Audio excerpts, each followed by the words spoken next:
I can hear myself now. That's good. Good volume. Yep.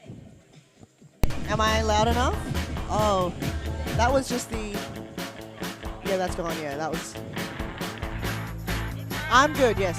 Thank you. Is that going to be here at all times?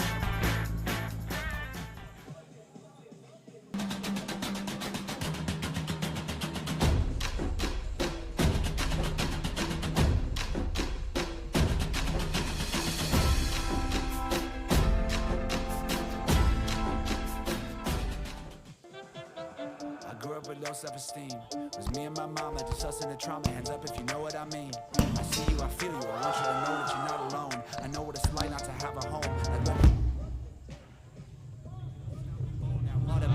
Feel like I live in the end zone. I'm the one leading the drives. The crew riding around in a Benzo. Red I'm in charge of my own fate. Left the excuses behind. Now I'm the illest violinist alive. I took the pain and I thrive, but look at me now.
Self-esteem was me and my mama, just us in the trauma. Hands up if you know what I mean. I see you, I feel you. I want you to know that you're not alone. I know what it's like not to have a home.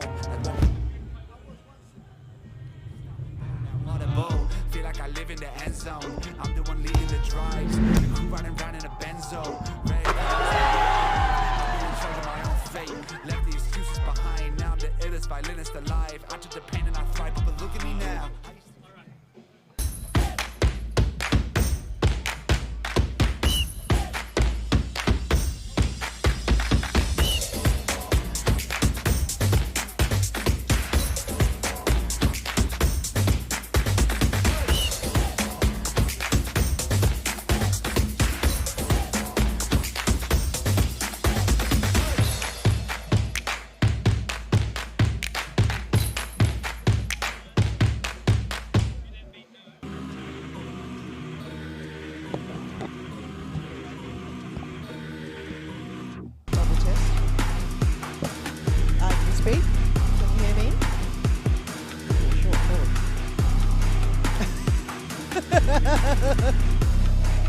I'm good.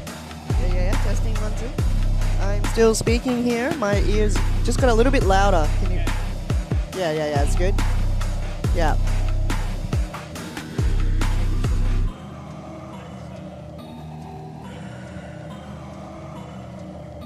So, is there going to be any background noise? Is there going to be any background noise from here?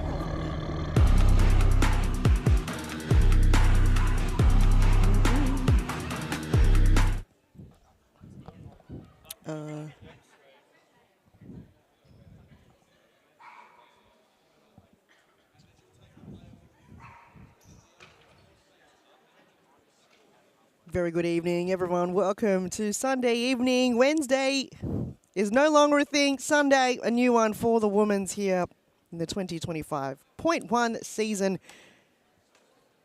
Lovely to be here at Darebin Community Sports Centre out in Reservoir, just off Plenty Road. It is round 6 action here on the 16th of March. We had a bye round last week due to the Labor Day long weekend, and we're back. Fresh legs for the teams competing here tonight. We've got Thornbury United up against Halberg United here in the first match, 1 of 4 in this evening. Fitzroy will face off against Northern Phoenix in game 2. Melbourne AQ, a big matchup against Western United in game 3. And Carlton Hart will face off against Eastern 1-0 FC. Halberg in the yellow and black on the right-hand side of your screen. Thornbury United on the left side in the blue, kicking from left to right of your screen. We're broadcasted live from you on YouTube and on the WeFroth app. Kickoff underway. And Thornbury United still yet to get the 3 points in this season. They've come in as underdogs, being promoted from the VPL competition here in the top flight of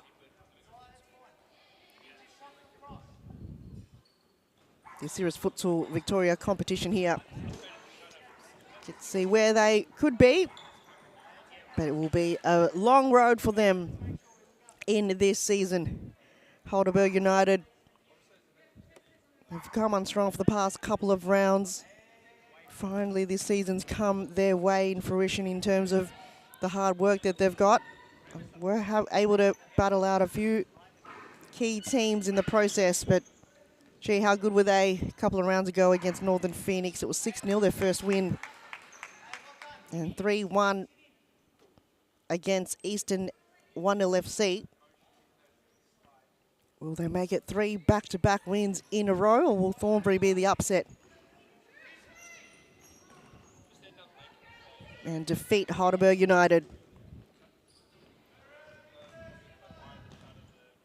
They're currently situated 4th on the ladder with 2 wins and 3 losses.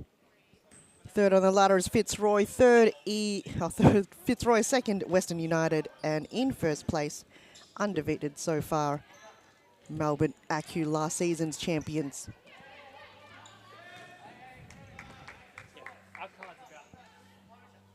On the pitch at the moment, Megan Lee, number 13. Number 4 is Teresa Pham. Number 5, Imi Plaza. Just on the ball now, Alana Humphrey-Gray. Oh no, just got the wrong. Humphrey-Gray, number 12. He's actually Khalees Strudwick, got the numbers confused here. And in goals, Danny Petreska. The referee coming over there, just a little bit of argy-bargy between Kat Talakides and I believe it was Imi Plaza on that occasion.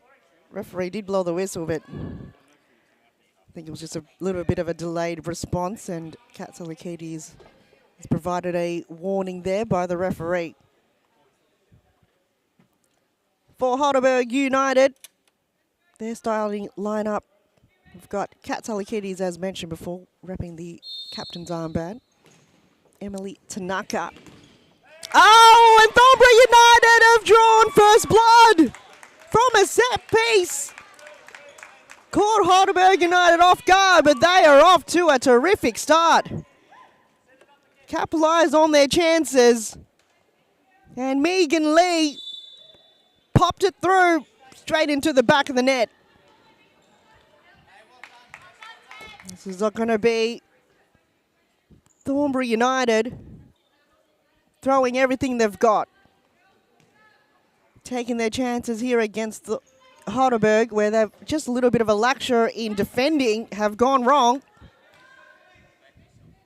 And gee, a nightmare start for Halberg, but Thornbury from a set piece rolled the dice, took a chance, and it paid off.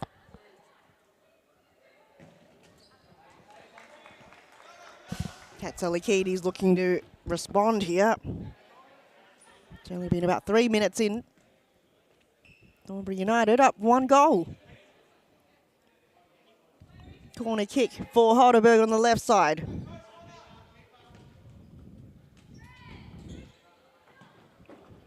Another chance here. Split save from Petreska. Ball is still live, and a near post save from Danny Petreska again. And it's hit the railing up here in the ceiling.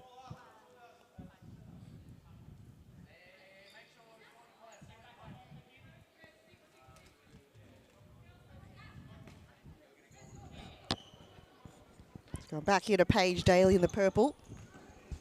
Nothing wrong with her jersey this evening. I think it was before the game where it was a top clash between Danny Petreska. She originally had a yellow jersey on.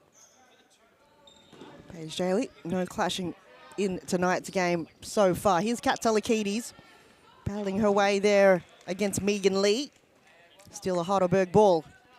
She's also got Mahanaho Ogawa on the back line if she needs her. Emily Tanaka back-heeled it. Fotinos wasn't there. Here's Ogawa, a new recruit playing her second game for Halberg United.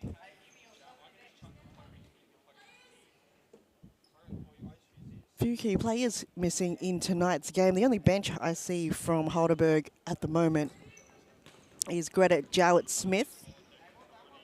So a small team here for Halberg tonight. It's Tanaka couldn't get a hold of possession there, and it's going to go out of play for a Thornbury United side ball. So it could just take a few moments for perhaps even Halberg to get their groove. We did see them trail against 1-0 FC and then eventually came back and won the game, but this is something perhaps they don't want their style of game to start off in this manner, to be trailing earlier on in the game. Somehow they always let slip in the defensive line. And gets punished in that way. Free kick given here to Halberg United. Katsalikidis will bring this one in. She can go all the way if she needs. Ops to her right to Fotinos. Tanaka haven't had a clean possession in the centre of the court. They're providing her a lot of opportunity and passing her way. However, haven't found that connection yet. Here's Tanaka. Katsalikidis on her left. Oh, save there by Danny Petreska. Height is not at her advantage, but she still managed to veer the ball out of danger. Here's cut again. Oh, Tanaka in the far post. Perhaps even had time to react on that occasion, but this is a Sunday evening here. Need to get this energy alive here for Halberg United. Concentration can be at time luxury and difficult to bring to a game like this. Daly, Tanaka. Ogawa on her right. Oh, intercepted pass. Here's a chance here for Thornbury! 2 back-to-back goals. A counter-attack at its best. And Thornbury United lead 2-0. Wonderful intercept there by Clarice Strudwick. And she struck the ball well. Got past the keeper. A nightmare start once again for Halberg, and they've called a timeout. We'll take a break ourselves. Plenty of futsal to come right after this.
Welcome back, everyone. There was a timeout break called by Costa from Halberg United as they now trail by 2 goals.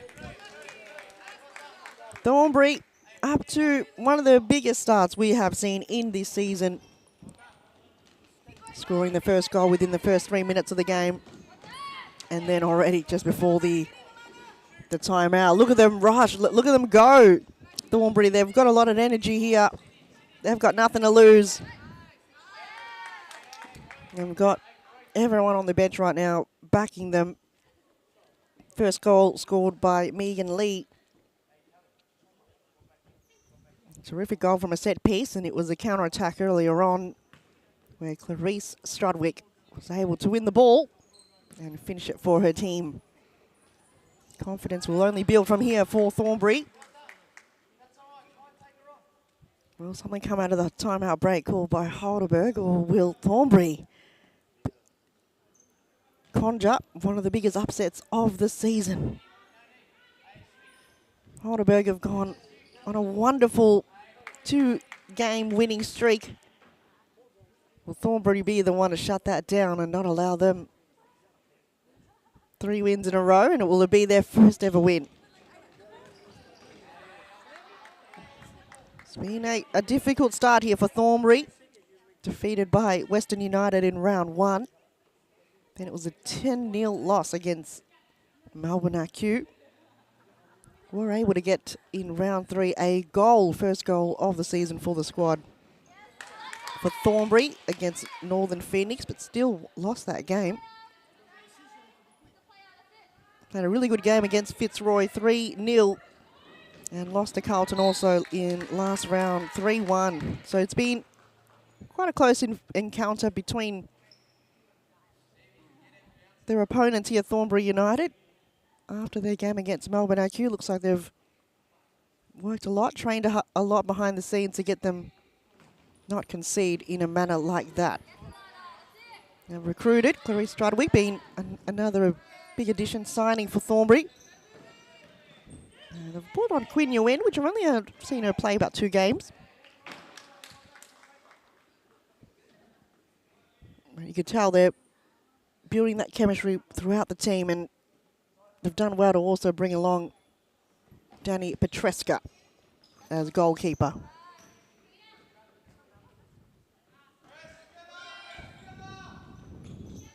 Strudwick gets dispossessed, but still wins the ball. On the left side here, Thornbury United. Back through the centre of the court to Strudwick.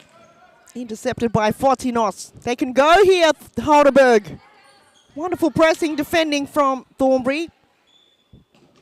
As Halberg reset the ball, Katsalakidis turns, nowhere to go.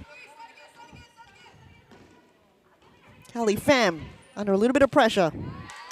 Back to Strudwick so far, been their key player in this game. And final touch there by Alana Humphrey-Gray. 1-2, Fortinos lost her footing, lost the ball, but they'll win it back here, Halberg. Greta Jowett Smith, a blind pass towards Katsalakidis. Fortinos finds Salakidis. 2 against 1, Strudwick, wonderful touch. Thornbury gain possession momentarily. Tanaka. Missed pass from Halberg. Just got to bring that ball down the line and cut it back in. That was a very rushed pass towards Agawa.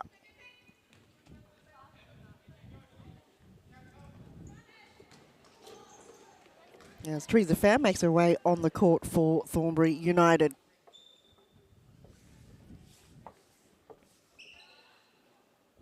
Petreska, low ball, Katsalakidis coming from nowhere. Fortinos. As Ogawa was still able to keep the ball alive here for Halberg United, deep in their attacking half. They don't have Mariella Bagang on the left boot, but Katsalakidis do have a strong left on her. Here she is. Oh, it's may have been chipped off last by a Thornbury player. So another corner kick on the far end of the court for Halberg.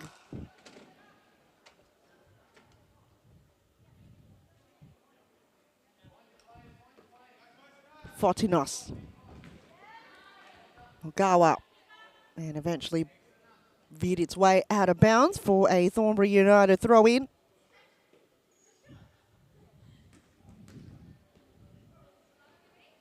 It's under 10 minutes remaining here in the first half. Thornbury United leading by 2 goals. One of the best, or the best start we have seen from them in this season so far. Really average 1 goal per game, and now they've doubled it.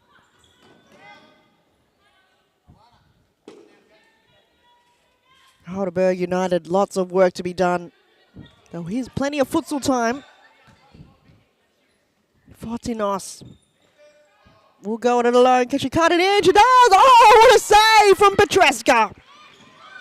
Read it well. Halberg United got to try harder than that. One of the most underrated goalkeepers in the competition, Dani Petreska.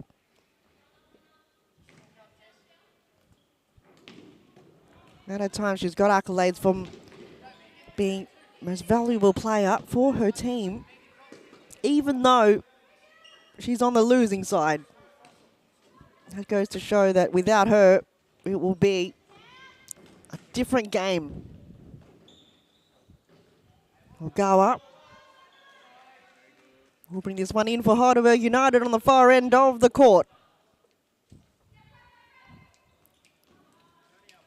A little bit of miscommunication between Emily Tanaka. Don't feel like she's playing the best game so far tonight. Well, probably behind the scenes we see a late addition to Halberg United's bench. Amy Whiting and Mariella Begang warming up. No, it might just be Amy Whiting that will be on right now. Straight off, straight into the court from the car park, Amy Whiting. Where Mariella Begang doesn't look like she will be playing in tonight's game. Will Amy Whiting be the spark that Halberg need here? They are desperate for some answers. Because right now, they're behind by 2 goals and they're still yet to find a way through. Here's Katalakidis. It's gone wide to the left. Nothing phasing Dani Petreska. She's got the sun in her eyes on that side of the court. Long throw. Whiting will bring it aground. Ball is still kept alive. It's cleared away. And Megan Lee wasn't able to keep the ball in. Quick to move here, Halberg. Fortinos with a chance. Oh, and it's gone through the legs of Dani Petreska. Unlucky for the keeper, but Halberg United have finally found a goal here in today's game. Took the chance, left boot, and it just caught Dani Petreska off guard.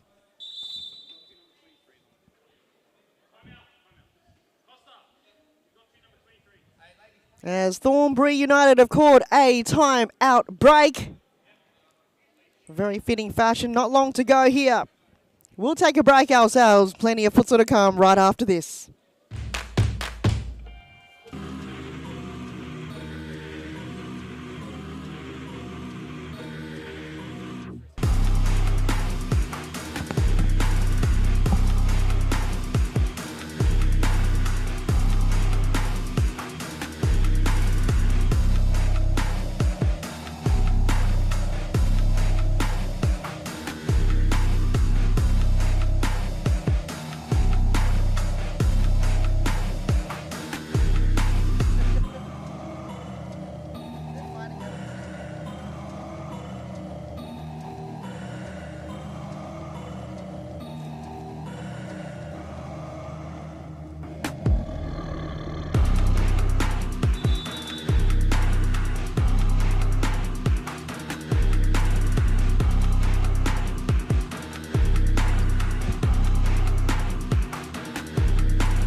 Yep.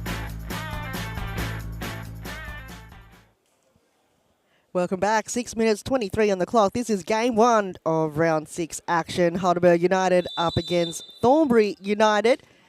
One of 4 games this evening, broadcasted live to you from Durban Community Sports Centre in Reservoir, the new home for Serious Futsal Victoria women's and men's competition. If you just joined us momentarily before the timeout break, Halberg was able to find a way through and get themselves back in the game. A goal scored there by Liana Fotinos. Able to finally break down the defence of Thornbury United and cleverly found a way through. And that's tripped in! Thornbury United created again a 2-goal buffer. Everything's going their way tonight. They have just really built the confidence. Nothing better than challenging Halberg United. Imi Plaza scoring her first goal in this season. And it was just an unlucky collision there. But even then, where was Halberg's defence? They even had a player loose in the back post. Here's Greta Jowett-Smith.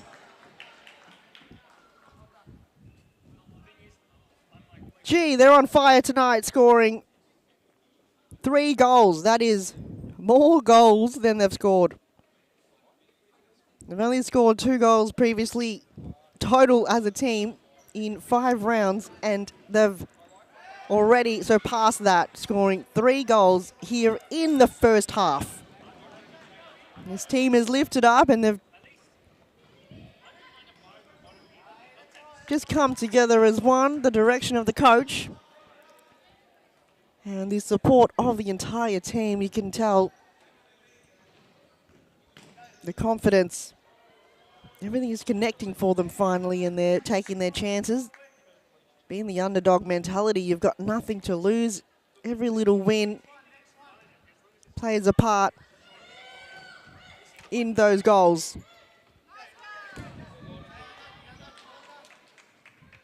As Kelly Pham also contributed to the championship last season. Tanaka always under pressure at all times. Really have nowhere to move now. Jowett-Smith on her left. Tries to find Amy Whiting though. Fotinos. Back to Jowett-Smith. Looking up for artillery. And Pham cleared it away. Cut the pass towards Fotinos.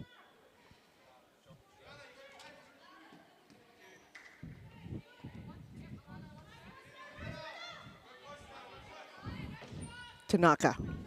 Fotinos can cut it in on her left. She's already scored from that similar position. Why not try that again? Corner kick for Halberg as the referee just fixed up the goalpost momentarily. It's not stuck on, so it's been knocked out of position. Fotinos again on her left, but it's hit the side netting.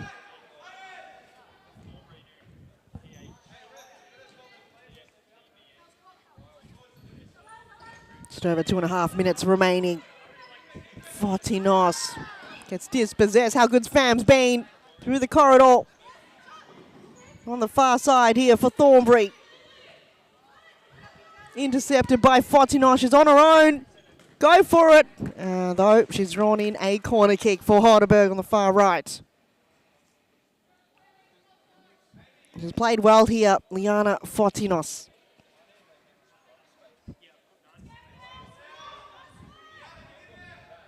I would rely on her to score the next goal. Here she is again, providing the physicality of the game. And Thornbury, no choice but to clear it out to reset the ball. Another stoppage here as we count down 2 minutes in the first half. Game 1 of round 6. Jowett-Smith decides to go towards Emily Tanaka, but ball way too heavy for her to get to.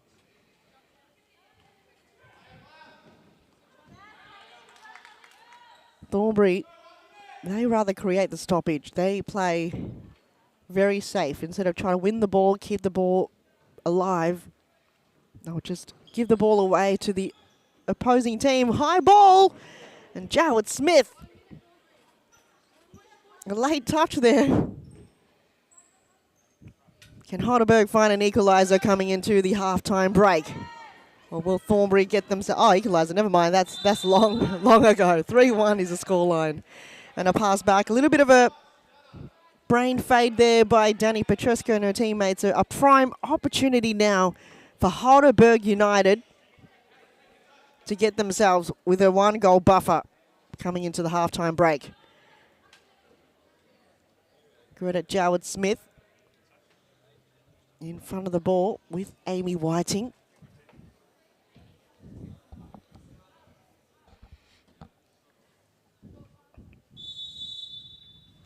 Whiting, it's gone into the wall, and a corner kick will be drawn in again for Halberg.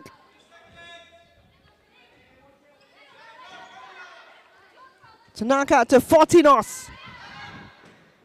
Ball cleared away. Whiting has to go for it. She does. Less than 10 seconds to go, and that might just be the last passage of play here in the first half. What a wonderful start for Thornbury United. 3 goals to Halberg 1. Can they hold on to the lead here, Thornbury, to get their first win, or will Halberg fight back? We'll find out in the second half. Don't go anywhere. Plenty of action to come right after this.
With low self-esteem, was me and my mama just us in the trauma. Hands up if you know what I mean. I see you, I feel you. I want you to know that you're not alone. I know what it's like not to have a home.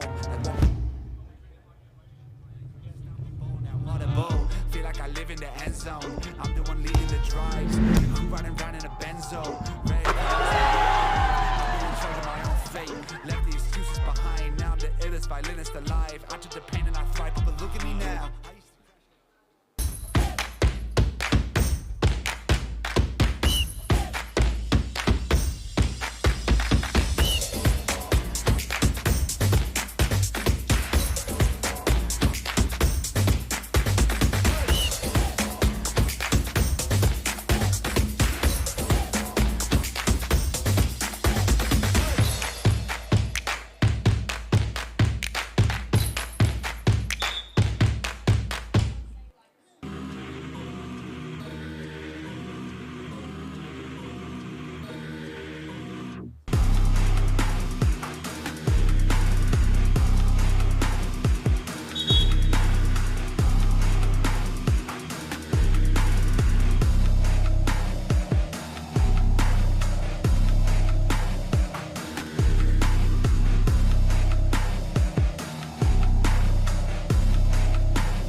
Welcome back. It is the second half here. Game 1 of round 6 action. Thornbury United currently in the lead, 3 goals against Halberg 1, but it almost was 2 by Emily Tanaka.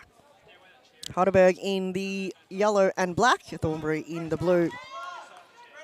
Thornbury scored 2 of the first goals here in this game. Can they fight back? They do! Halberg! Emily Tanaka in the back post. A lovely pass towards her direction, and she's finally slotted it through. And that is the start that they require here, Halberg, to come back into the game. And as mentioned, credit to Thornbury going back to the first half, scoring those 2 back-to-back goals. Really shook Halberg. Halberg looking for answers. Will it come here in the second half? Here's Jalen Smith, back post! Katsalakidis coming from nowhere on the left side. They finally found some energy here, Halberg. We did not see this energy in the first half whatsoever. It may have just taken for the entire team to uplift themselves, and Costa has to be the one to provide that motivation, because it was, I don't know where it was going to come from. But Halberg United did not start the way they intended, but Thornbury, gee, they took advantage of that, and they probably played one of their best futsal here in the first half in this season. A lot of work from Clarice Strudwick. She's been outstanding here. Her impact in the game. So has Kelly Pham. Megan Lee, she's been a player to look out for as well. And their goalkeeper, Dani Petruska, not allowing any easy goals to come her way. They've come alive here, Halberg, but is it enough? Thornbury United created that lead. Kelly Pham.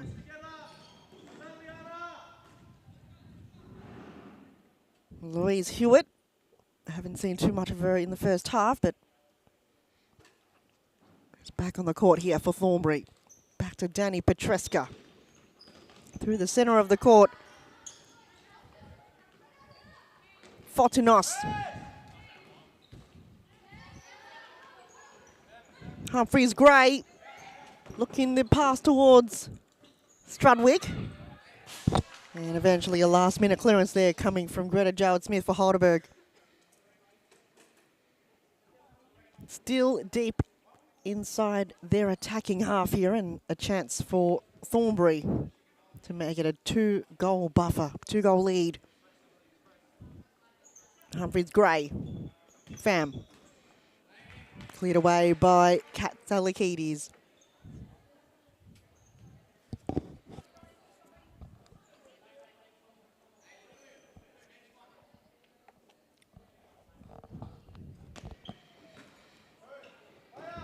Halberg, they've got to move. Didn't go as far as the halfway line. Here's Strudwick. You feel Halberg have a little bit more sense of urgency here in the second half. Corner kick taken here by Thornbury.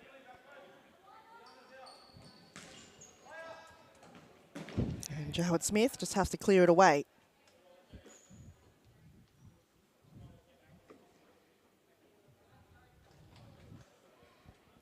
Plenty of futsal to come. Welcome back. We had a week break last week for the Labor Day long weekend, and we are back. So fresh legs for a lot of these players. We'll let rest here for a Sunday evening matchup. Game still to follow after this will be Fitzroy up against Northern Phoenix. Melbourne IQ will go up against Western United in Game 3. And to close up, Round 6 will be Carlton Hart and Eastern 1-0 FC. What a round. It's a very even matchup. Probably the only game that may be lopsided is Fitzroy against Northern Phoenix. Both teams already announced their squad list, and Northern Phoenix have a little bit of a depleted list, but nonetheless, will still be an entertaining game regardless. Long throw, Jowett-Smith wasn't able to bring it to ground cleanly towards Fortinos. It'll be a side ball for Thornbury. Looks like Megan Lee might be the one taking it for Thornbury right in front of their bench. Just about 18 minutes remaining here in the game. Lee draws down the line towards Imi Plaza. Tanaka wins the ball for her team. Back to Kat Selakides. Tanaka up to go long. And they'll switch it towards the left side. Fotinos. Tanaka, the 1-2. Didn't work on that occasion. It's going to go all the way back to Paige Daly. She'll draw the ball back towards Fotinos, who headers it. Nothing challenging the keeper, Danny Petreska, on that occasion. Manaho Ogawa back on the court for Halberg. Here's Katalakidis. Still Katalakidis! Big save from Petreska. Corner kick here for Halberg. And she's too much mustard behind the ball. And Thornbury can reset from here. Teresa Pham back on the court for Thornbury. Plaza. Stradwick. Good hands from Paige Daly. Fotinos under a little bit of pressure. She's going to release it. Finds an open Katalakidis. Emily Tanaka haven't had a good run in terms of receiving passes tonight. Normally on a good day, it's great. But tonight, either the way she's receiving it or the ball going her way hasn't been the way she likes it. Ogawa! Right idea there coming from Paige Daly to find a loose Manaho Ogawa. Long throw again from Petreska to Imi Plaza. Gets pushed out of the way. And they'll reset here, Halberg. Fotinos. Tanaka. Finding Katalakidis. Oh, at the last moment, desperate defending from Megan Lee.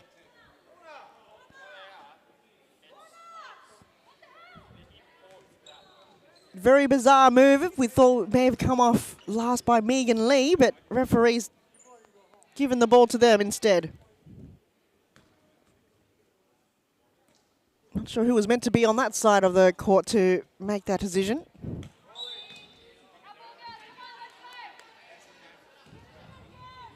It looks like the referee on this end is only going all the way only to the halfway line. Not making their way towards the other side of the court. Very bizarre. It's normally you would see that in outdoor soccer, but in futsal it's up and down the entire court. Here's Katalakidis. High ball from her towards Ogawa. They're trying something different here, Halberg, with new additional players like Ogawa. And now back to see the return of Emily Tanaka this season. She was missing last year. No options forward Tanaka. It's going to go all the way back to Paige Daly. She's got 4 seconds, chips it. Fotinos. Katalakidis can hold on to it. She does. Fotinos looking to find a way through, but couldn't. And it's back in the possession of Thornbury. Where is the equaliser? Where it's going to come? Or will Thornbury hold on to the lead to bring their team the first 3 points of the season against the yellow and black? Will it be the upset? Whiting back on the court for Halberg. Tanaka will strike it. It's gone into the brick wall of Louise Hewitt. Side ball for Halberg on the far side. Katalakidis.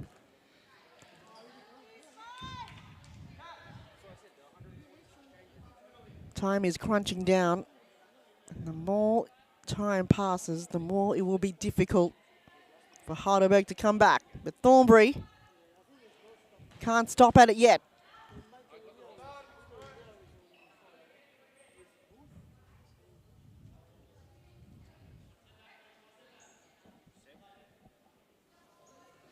They win this here, Thornbury. They'll move up to 7th place momentarily. And Halberg may lose their spot in 4th place. Whiting chips it back towards Tanaka. Chance here. Plaza goes to the left towards Hewitt. Gawa, wonderful pressure.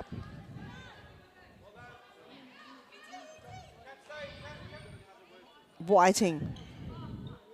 Not the best pass we've seen from Amy Whiting towards Emily Tanaka. Gives the ball away though. This is where keeping possession is key. Hewitt to Plaza, turns. It'll be a Halberg on a Thornbury side ball.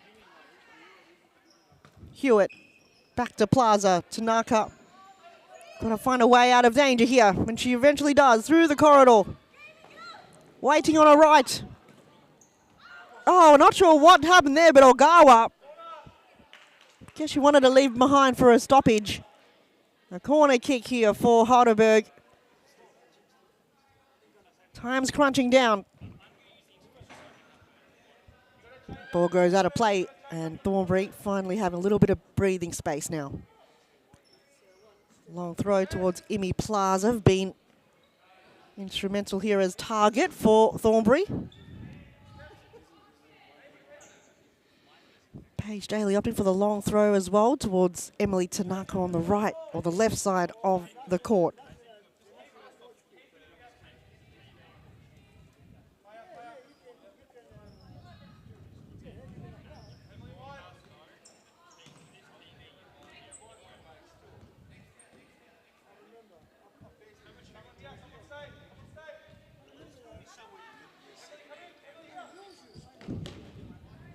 Here's Whiting. Ogawa. Katalakides on her left. She fires one from range. Thornbury have caught a timeout. Very fitting for a break. We will also take a break, and the final moments of this game coming up right after this. Don't go anywhere.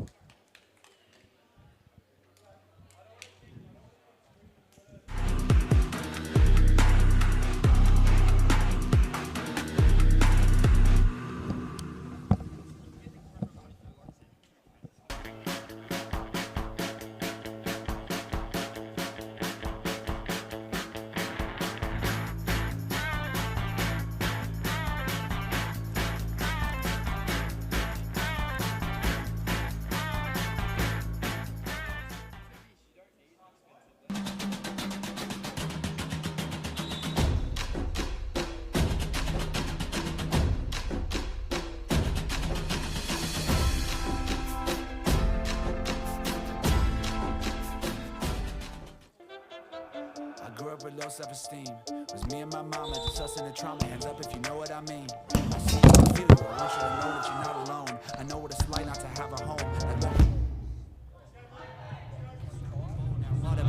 Feel like I live in the end zone. I'm the one leading the drives. The crew riding around in a benzo.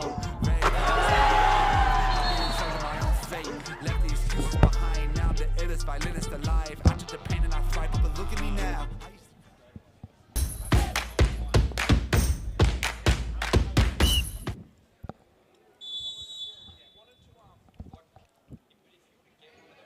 Timeout called by Thornbury United as they hold on to the lead. 3-1, their highest scoring game so far in the competition. That 2-goal lead they created in the first half have really built up the momentum and the confidence from the team here. Thornbury currently situated in last place on the ladder. No, they have challenged the team in yellow and black. No, can they hold on to it? Will the intensity stop? Will Halberg find a way back? Chip, big chip from Paige Daly.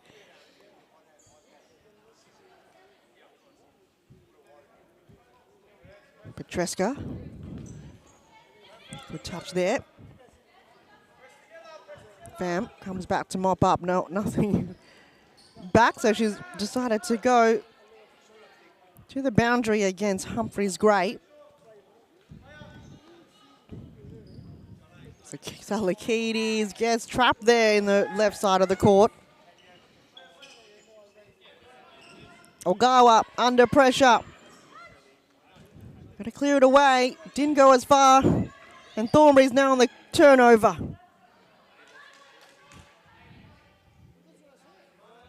Be a little bit of breathing space here for Halberg.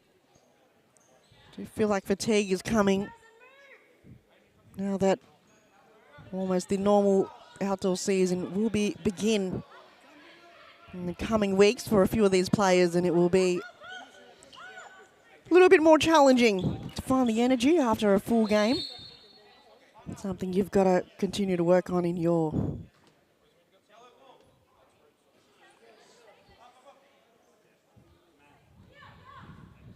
endurance and fitness here. Hewitt. Strudwick goes long to her right. Kelly Pham couldn't find a way past Amy Whiting. Strudwick. Katsalikides, happy to see that go out of bounds.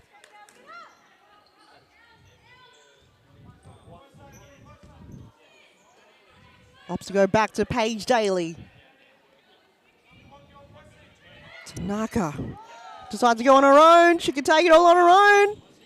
Katsalikides will strike it, but it's hit the side netting.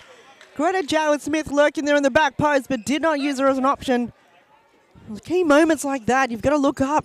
Have a split second to decide what's the best option here. That's the moment to unlock. Plenty of opportunity here for Halberg, but they've just missed their mark. Can they get themselves back in the game? Not long to go. Over 7.5 minutes remaining here in the game. Even if it is a draw, good result for Thornbury to get their first points here in this season. Their first inaugural Women's Series Futsal Victoria competition. 5 games in. This is their 6th game in the top flight and their best performance. Scoring a total of 3 goals, more than they have been totaled in 5 rounds.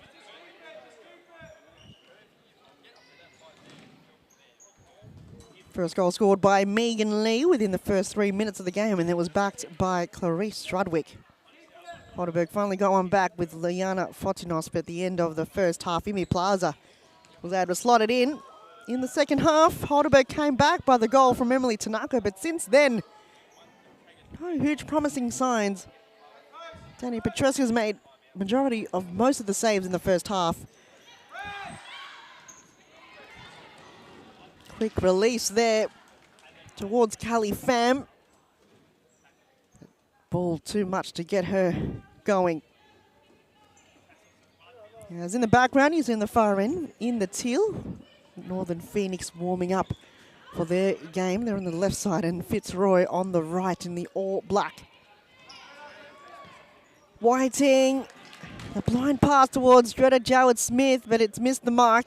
And Thornbury will bring in the ball back into play. Hewitt. Target there was Humphreys Gray. Jowett-Smith. Tanaka turns. It's going to go back to Amy Whiting. Looking for Greta Jowett-Smith, but it's intercepted. There's Liana Fotinos back on the court. Left boot. Right idea to keep a Danny Petrescu on her toes.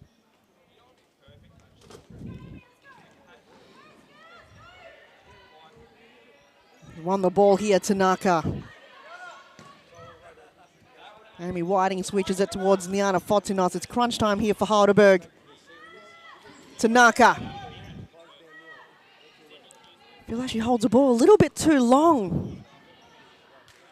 Got to help her out here, Halberg United, not have her get overwhelmed by too many Thornbury players. Strudwick keeping the ball alive, and chance here for Thornbury. Louise Hewitt stroke it in the near post. Long throw again towards Tanaka, but she didn't get there in time. And Fam's on the move. Jowett Smith couldn't win the ball. Strudwick. Oh, how much energy. She's a pocket rocket here, Clarice Strudwick. Since the beginning of the game to now, she's given it 110% and she's made such an impact in a game like this. Always working hard behind the scenes, getting herself in prime situations, winning the ball for Thornbury. Tanaka. Ogawa. On target.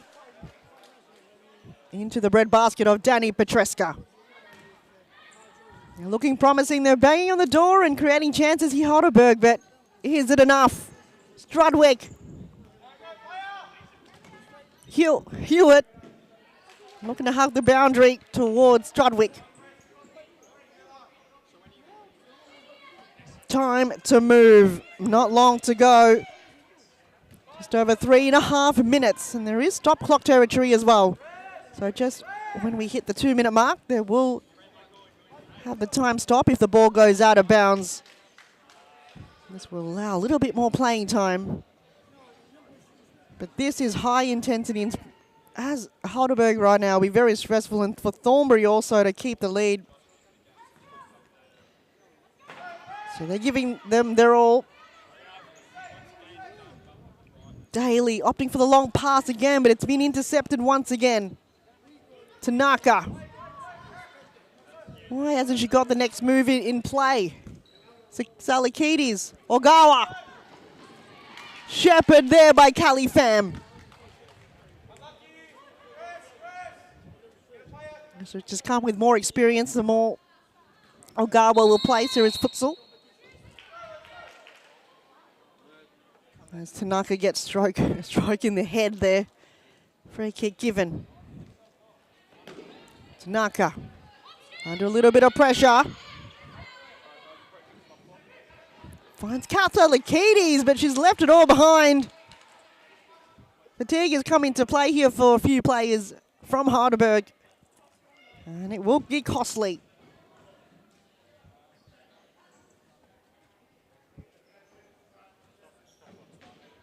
Two minutes. Referee getting ready to stop the clock here. Will it be a comeback? To win, Halberg needs to score 2 goals here in the next 2 minutes. It will be a very disappointing loss for Halberg, but gee, Thornbury, they've worked so hard. 5 rounds in.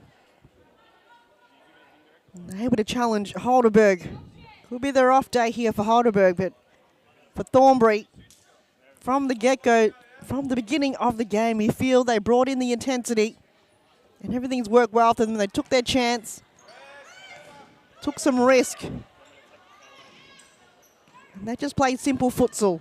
Oh, wonderful touch again from Strudwick. She's been such a valuable player. 2 players down. And Tanaka couldn't get a final touch on it.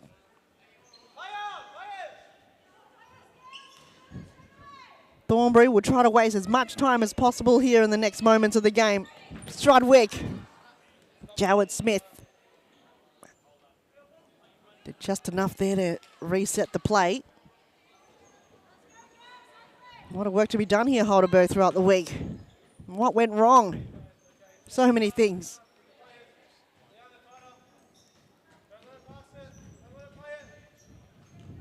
Long throw towards Imi Plaza. It's a free kick given to Halberg. We've got Greta Jowett Smith deep in the D. Haven't seen too much of the ball going her way. Why isn't she playing more high balls towards Jowett Smith? Use her height to her advantage. Oh, wonderful interception. Strudwick on the move. 1-on-1. Paige Daly couldn't stop it. And Thornbury United, that might be the sealer of the match for them. End-to-end play for Thornbury. And they've beaten Paige Daly 4 times. That will be the game winner. Will it be too little too late here for Halberg to get themselves back in the game? We've seen it happen before previously, but it may not be their night tonight.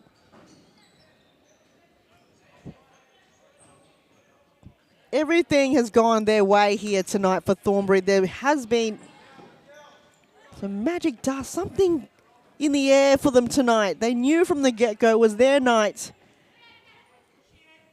Some Alexa they took before the game, some confidence booster. I don't know what it was, but if you go back and re-watch some of the goals, it's been magnificent. You kind of almost think, how did it all go in? But it's just, could be pure luck, or it could just be the way they've been playing in this game, in this season. Here's Megan Lee.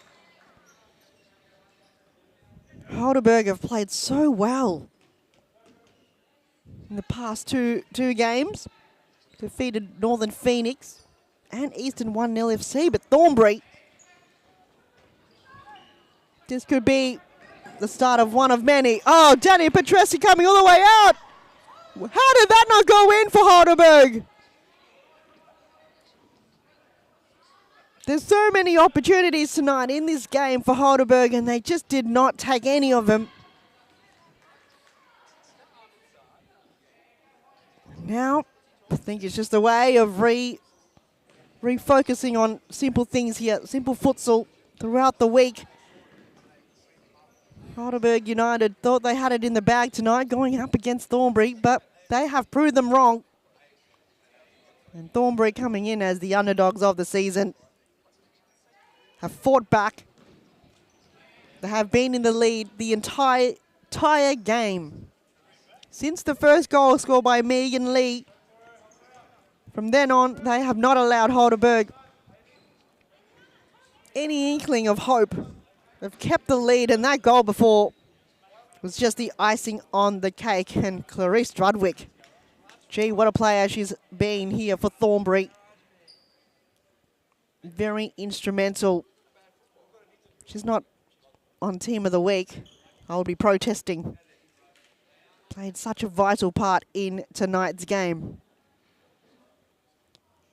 Hopefully we can try to get an interview with her, but Thornbury United, a sigh of relief, 6 rounds in, and they've got their first 3 points, well deserved, in a battle against Halberg United. Danny Petrescu also partaking in that win. There's a final siren for tonight's game. Congratulations to Thornbury defeating Halberg 4-2, their first win of Series Futsal Victoria Women's. We hope to bring you a player of the match interview. And also we've got up next Phoenix and Fitzroy. We'll see you then.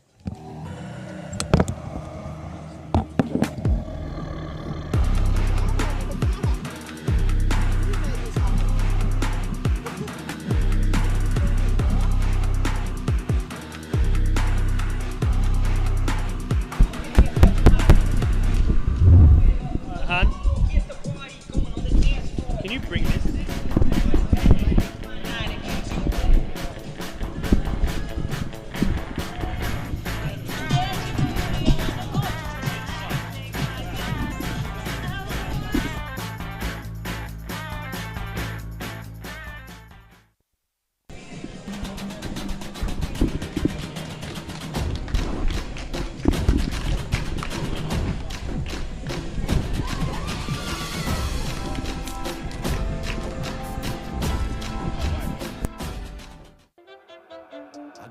Self-esteem was me and my mama, just us in the trauma. Hands up if you know what I mean. I see you, I feel you. I want you to know that you're not alone. I know what it's like not to have a home. Feel like I live in the end zone. I'm the one leading the drives. The crew riding round in a benzo. Red I'm in charge of my own fate. Left the excuses behind. Now I'm the illest violinist alive. I took the pain and I thrive, but look at me now.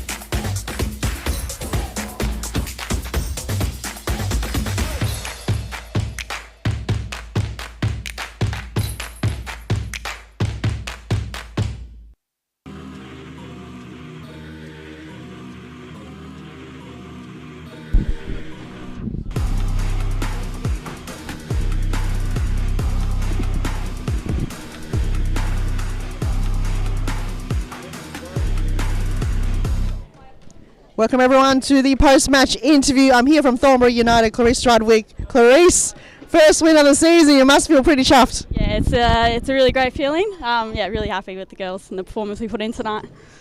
From the get-go, just from straight off the bat, I think it was Megan that scored that first goal. Did that kind of bring in that confidence? Because you weren't really expecting it, but you really took your chances tonight. 100%. It was a brilliant volley from Megan. Really set the tempo for the game. So awesome start. How does it feel to come from, Division 2 now being promoted to Serious Futsal? Is it a bit of a change? Is it more challenging? Is it more physical? How do you feel the game's changed from one division to the other? Yeah, 100% a big step up. The speed of the play and just the movement of the opposition. It's definitely been a new challenge, but I think we're really stepping up to it. So going well. You kept the lead the entire game. That must have just been such a confidence boost throughout the whole team. Great direction from your coach as well. Is this something mentally going into games like this that you can really have the belief of your squad? Yeah, I think so. I think it's just being focused on what we set out to do at the start of the game and just keeping that in mind.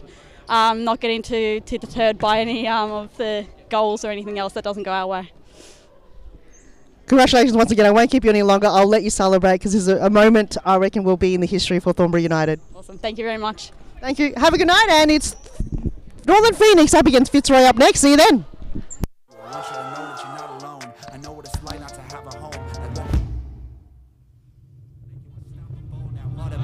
Feel like I live in the end zone. I'm the one leading the drives. The crew riding round in a benzo. Left the excuses behind. Now I'm the illest violinist alive. I took the pain and I thrive, but look at me now.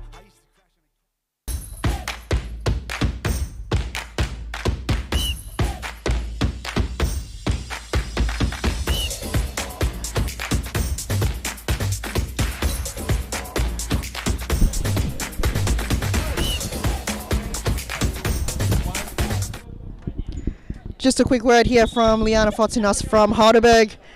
Liana, a game that you thought was going to be yours in the bag, but what happened out there? They just got us on the counter, really. I feel like we were just too slow in transition, and then they made the most of it on their counters, and then they were just defending, I reckon, the whole of the game. They were up. They didn't need to go for it. They didn't need to score, so they just hold on to the lead. I was just talking to Clarice earlier. She was one player that you could not stop. You read the ball so well. Is it something that you need to work on when competing with teams like that? Yeah, I think we just got to work more together, double team the players that we know that are, outdoing us, I reckon. And then if we do that, we work together, then we've easily got teams, and then it will just build our confidence together, and then we've got it, yeah. Coming out of the second half, you guys really came out strong. The intensity was there. You weren't able to get the goal back, but I feel like that wasn't enough. It was more. Is it the energy you need to bring more to light throughout the team? I reckon at the start of the second half, we brought our energy. We scored, I think, straight away, and then I thought we had them, honestly, and then slowly they just kept defending, and for them that won them the game. And then we just kept attacking. We didn't put our chances away, and yeah. I won't keep you any longer. All the best for the remainder of the season, and lots of work on throughout the season. Thank you. Thanks, Liana.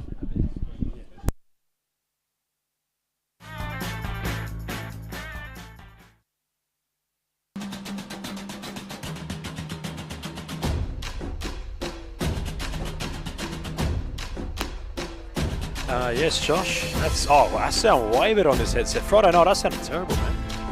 I sounded like poppy and just grassy and no good. I sound good now, but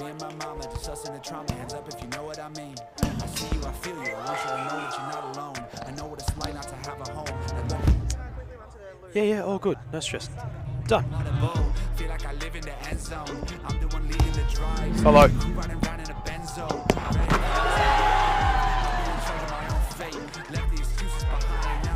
Violinist alive. I took the pain and I thrive, but look at me now.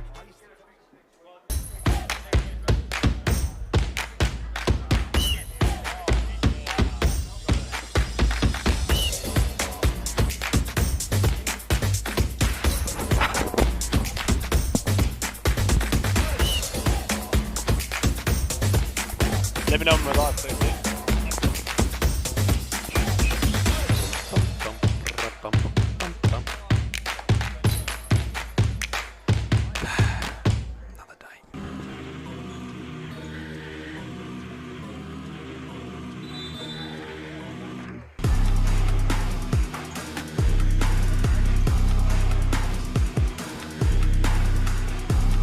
About that time on a Sunday night.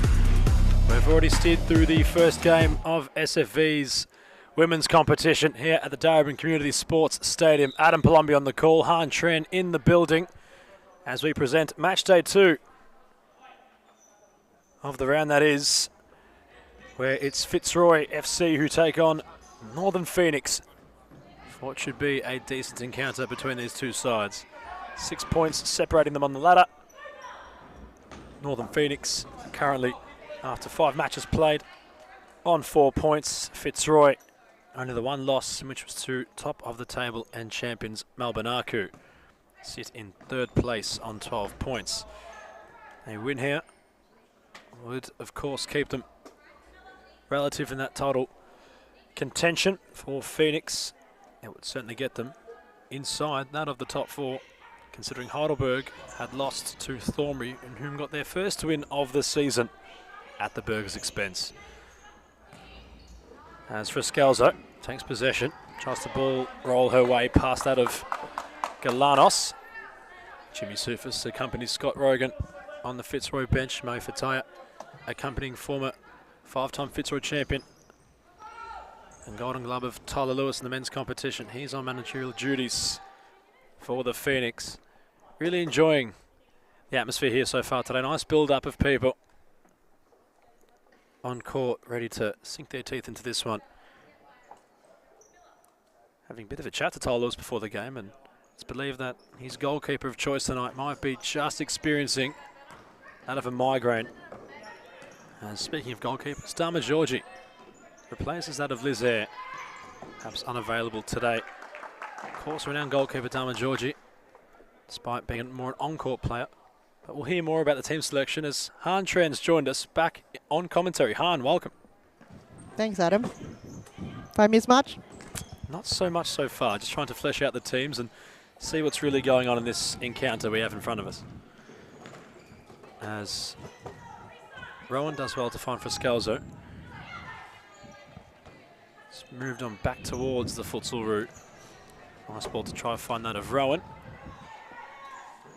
As Emma Olsen will launch it forward. Han, coming into this game, your early prediction and how it's going to fare for both sides? My prediction is going to be Fitzroy. What a team to be reckoned with. You know, they've just come on strong with now the addition of Claudia and Diana Frascalzo back on the team, even Chloe Dronotsky, you know, the original members. So they've come back on an international scale now. And you could feel the sense of the team. Frascalzo, you speak of it, Han. You speak of Dina Frascalzo, and she might just pop up and throw a dagger right through the heart of Northern Phoenix early in this one. And despite that of Emma Olsen intervening, it finds its way into the back of the net. And well, cometh the player, cometh the time, and cometh the score for Fitzroy. They just know exactly. They'd have futsal ingrained in their blood, both the entire team of Fitzroy, you know, up from their manager and coach, Jimmy Sufis and Scotty Rogan. It's just so simple, the futsal that they play, but it works so well for the team. The structure, it's just second to none. If you want to have a team that you want to look up in the future or have been in the past of what a winning team is, Fitzroy is, from the bottom, from the juniors all the way into the top to the seniors. Just having a look, of course, at the lineups, and the Fitzroy side are firmly more equipped than what the Northern Phoenix side might be. Olsen had to slide. Miller Best will shift it wide for that of May O'Brien. Christine Hanna, Annabelle Merinjanos, Nikki Galanos, and Christine Hanna, if not aforementioned, only players here tonight for Northern Phoenix. You look at the Fitzroy lineup, and well, it's well and truly stacked. Both Frascalzo sisters together. Troninsky, who takes possession, also on court. He's had a decent start to this one. Rowan, Vonya, Richardson, McClure, all named, and so is Dama Georgie, although not being in the building. Can't forget about Daniela Galuccio, the MPL Victoria champion of last year with Heidelberg. Representing the club for some time now, finally has a gold medal to boast with them. Quite the on-court player though, Han. Forget the outdoor acumen of Galuccio. Can certainly hold her own Actually, I've indoor only, court. I've only known her to play futsal, to be honest. And she's, a player that's just so underrated. But she's never get the big accolades. Oh, but big accolades might occur when Claudia Frescalzo's on cue. She started the move, great use of the body to shield the ball, and once the spin and sight for goal was there, Emma Olsen almost helpless despite her goalkeeping ability. Frescalzo fires true, and it's becoming the Fitzroy Frescalzo show. They lead by 2-0. And Frescalzo rolls it out wide to Rowan. They're queuing up. Olsen had to get a foot in. Quick frantic start from Fitzroy Hunt. If you see the replay, she was surrounded by so many Teal players, but yet they were caught ball watching and not attacking the ball. It felt like they moved away and went, okay, you can have it, Claudia Frescalzo, but they've got to be a little bit more sense of urgency. It doesn't matter who you're going up against. You've got to go at your all. You have to fight for the ball at all times, because if not, they'll just run rings around you.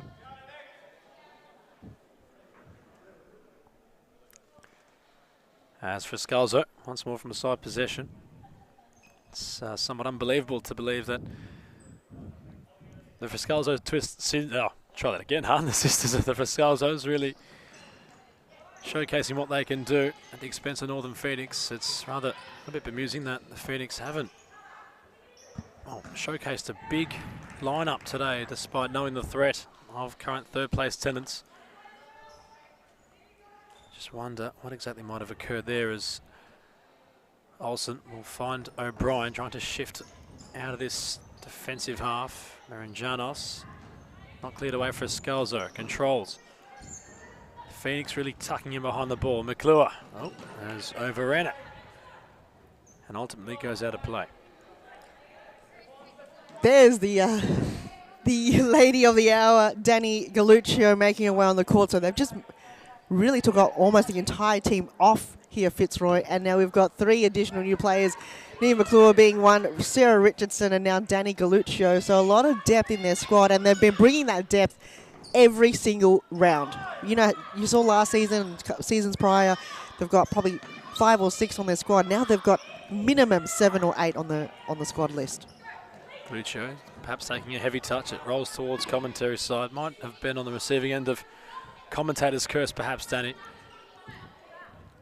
And, well, of course, Jimmy Soufis, the brains trusts with the Tigers. He's looking to collect SFV medals like Infinity Stones. And, well, he's certainly taking no prisoners despite whichever competition it may be. A firm lineup with the Tigers, and they've already started very strongly as McClure earns possession. Was best to venture forward. A 2-on-1 situation for Phoenix. Best went to square it. Frescalzo ensuring that she wasn't on the receiving end of scoring at her opposite. You did see Bez had a check, go, look, where are my teammates? I see Christine Hanna, she's there, I'll go for her option because she's already got 2 players on her. So a very intelligent player on the run being challenged, and yet still managed to look up and see where her teammates are. It's incredible. Han Trent, always a pleasure to join you along commentary. Peter needs to make it happen a lot more than what he usually does, and I'm glad on this faithful Sunday it's been the case yet again. As Galluccio looks nice and long forward. Receive it back. Trying to work things now. Fitzroy through these channels. It's brought centrally. Although Richardson couldn't control. You'd assume, Han, that perhaps the best site for a more advanced area today for the Phoenix would be on the break. As Fitzroy are trying to carve out a move, and Olsen will claim. They do have a lot of young players that can, make those quick runs. Annabelle Magianos being one of them, already being selected in the top tier of the under-23 most valuable player. Her and I think Balkis Jaron, and who else is up there? I think it was, can't remember the other player, but already a star in the making. But then you've got Miller Best and Nikki Galanos. They've just got to now work together because that's all they have. They've only got, I think, 1 or 2 on the bench. And they already know it's a depleted team tonight against Fitzroy. They've just got to work well together and bring up that intensity. Of course, Shooter Shanley has had a firm playing tenure with Northern Phoenix. Haven't seen her in some time, dare I say, due to injury, Han. I've got to confirm with Alana directly because I'm not sure why she's not playing. Because she's required. Where is she? Without her, without Dana Stevens. Northern Phoenix don't have that spark and that fire goal-scoring power that they need. They might have something here with Miranjanos, who was trying to stroll forward, although the standing tackle was true. That of by Sarah Richardson, although Mo Fatia has handed the timeout piece of paper to the third official, and Tyler Lewis's side will come in for a quick timeout to try delegate this situation where the Phoenix are trailing by 2 goals to Fitzroy.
Deep side possession for those in Aqua. Miller Best chases towards it. Ciaris with the count. Back to Best. Shot dispatched. Dama Georgie called upon for the first time. And palms away routinely. Much about Dama Georgie in between the sticks, Han. She's actually been there quite a few times. Herself or Danny Galuccio normally takes control of who will be second keeper if Liz Eyre or their goalkeeper usually is away. But she knows her team is behind her in defensive, so either way, she knows her team's got her back. Herself, she's got good reflexes, good decision making. So she's not the natural goalkeeper, but she does get the job done. Emma Olsen trying to fire a ball towards Miranjanos. Will just trickle out of play, and it's perhaps becoming out of those representing the Phoenix their best spell so far. Best at the forefront of it. Galanos to Best. It's a ricocheting ball just inside the D. Not cleared. Best with a standing challenge upon that of McClure. Galuccio. It really flirted with the white line and ultimately goes behind it for what will be another Phoenix side possession. Who is it for them, Han, in this occasion? Who can stand up right now and just pull something out of the fire for those in Aqua? It's going to be either Miller Best or Nikki Galanos. Because right now, Annabelle Maggiano, she's wearing the captain's armband. She's directing traffic, but she's not directly in the play, as you would say. We saw one promising sign earlier when she made the run down the corridor, but other than that, not too many promising signs of Annabelle perhaps getting that first goal. But it's either between Nikki or Miller Best if I have my vote. As you said, Miller Best has been just given these substitutions bib for the meantime. O'Brien's taken her place as Miranjanos does nicely. Hannah trying to move forward, still has possession, trying to shift beyond that of Richardson. Heasley for Galuccio. Vonya. Back towards Danny Galuccio. Working away is Richardson, and the idea wasn't too bad. It's going to be a deep side ball for Fitzroy. If they were to find another, it could just turn that touch ugly. Critical match moment perhaps on the cards for both sides as Hannah couldn't clear. Galuccio can hit them. Pops the pass instead, and now Miranjanos trying to go around Galuccio. No easy task. As Galuccio comes off, roll done for now. Troninsky taking her place. On the Thornbury and Heidelberg match, front row seat. Thornbury's first victory of season 1 in 2025. Although Vanya is going to ensure here on this occasion that Fitzroy mean business. They've got 3 goals on the board now. Frescalzo providing, Vanya scoring a confident finish right through the gates of Olsen. And as we mentioned, a critical match moment, Han. It's the side in front who have helped themselves in gaining more ascendancy. 3-0 the score. Northern Phoenix was able to hold defensively possession in that kind of 5-minute moment where, you know, Claudia Frescalzo scored. Since then, it wasn't made easy, but it just slipped on in the defensive line for Phoenix, and Fitzroy will come punishing. You allow them any time or space. Vanya had so much space there. Can't allow that to happen. Oh, and Hannah was trying to find Marinjanos, who wanted it a bit earlier.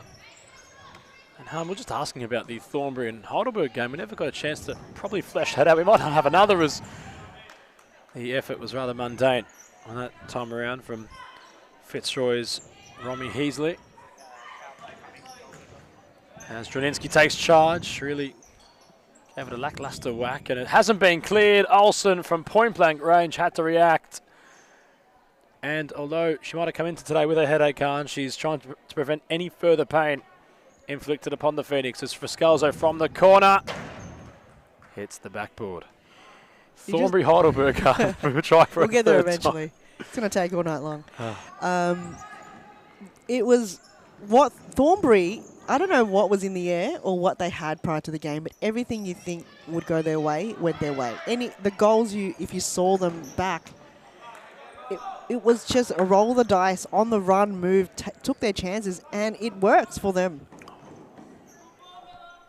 And key players like Clarice Strudwick, we had an interview with her after the game. She was outstanding. She read the ball well. So there's so many underrated players on that squad. It's just more the way the style they play. That's why they won last year in Division 2. They work so well as a team, but it's more now getting the groove of what Serious Futsal Victoria in the top tier is. And they're finally, after 6 rounds, have found, you know, kind of their groove and their style of play against, you know, other teams. It took them 5 rounds to kind of get to know what Serious Futsal Victoria and the competition and the intensity is, but it's a long time coming, and for them, they just played so well. That's all I could say. Heidelberg just could not compete, and in that game, I just couldn't find a way where Heidelberg was ever going to get back in the game. The Burgers in a bit of a confusing part of the table, considering how close it's getting between that and 4th, and make it 8th, really. 5 points separating out of 4 spots between what is 5 teams. Intriguing, to say the least. It's a very close competition here, Adam. We love to see. We don't want to see, you know, since the big scoreline from Melbourne IQ to Thornbury, we don't want to see more of the 10-0 loss, but every single game have been only about 2 to 3 goals difference, which is just so good, in an international sized court as well. Certainly they are liking our new home at Darebin. Of course, Thomastown had its own sort of uniqueness about it, but they've moulded into what is a new time in SFV history. I hope those at home watching are enjoying much of the same as Frescalzo. Tried to pierce an effort, and in doing so, never really caught genuine connection. Long ball poised that for Marinjanos. Troninsky doing what's necessary. Try to take the game on now, Droninsky. Could use to wheel around 2, make it 3. Northern Phoenix shirts Vanya for Droninsky. It'd be a great run if she could get a finishing touch, although Olsen was quick to react. And had bounced off the Fitzroy player aforementioned, so it will be Olsen's ball. Long for Galanos. Chance might favour that of Phoenix. And the opportunity goes begging.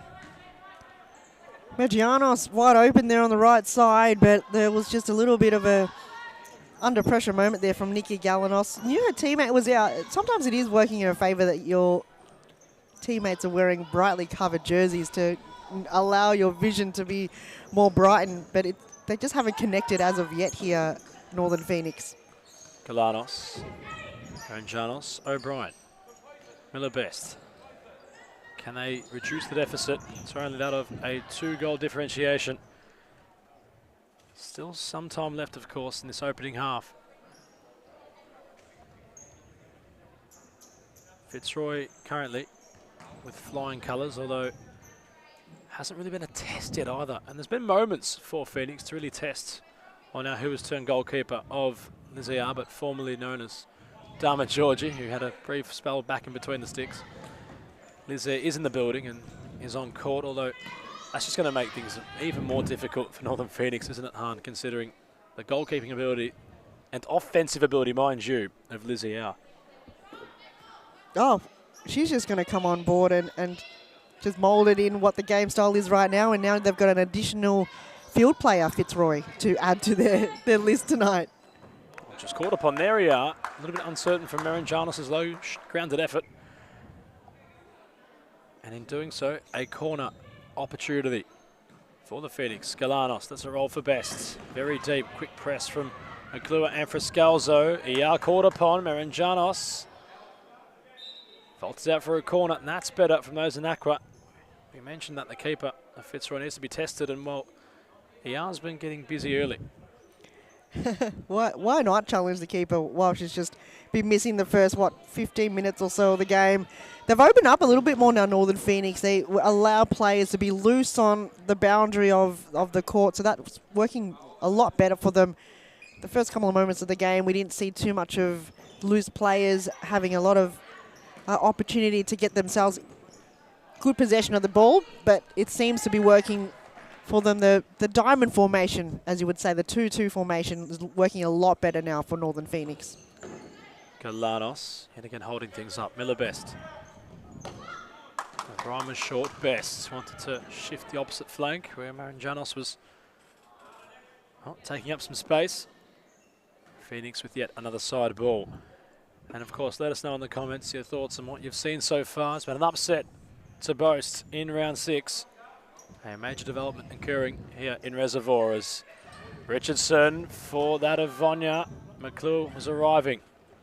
Galanos was poised for the throw. In fact, if Nikki had started the run there, Han, I'm sure she would have found herself in behind, as it's just been a game of up and down really between both goalkeepers. Dina Friscalzo takes her place on the bench. On back comes Galuccio. Will be Emma Olsen's ball, Han. Very bizarre what it just encountered there. I'm not entirely sure what the stoppage was all about, but continue play. McClure asking a little bit, perhaps out of Richardson. Now Rowan wants to utilise the run of McClure. Out comes Olsen. Well, goal kept in the end by the number 32 of Phoenix. Is there one more goal in this half, Han? Let's wait and see. And for a neutral standpoint, you hope it comes from that side of Aqua to just give themselves an opportunity. Meanwhile, Vonya for McClure. Richardson arriving. Vonya was the idea instead. Can they find a spark on the cusp of half-time?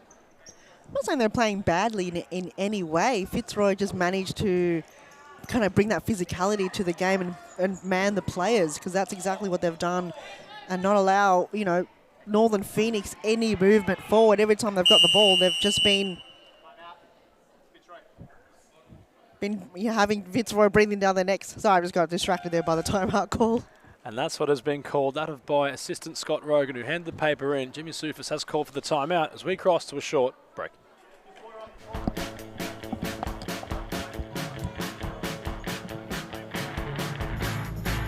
Too easy.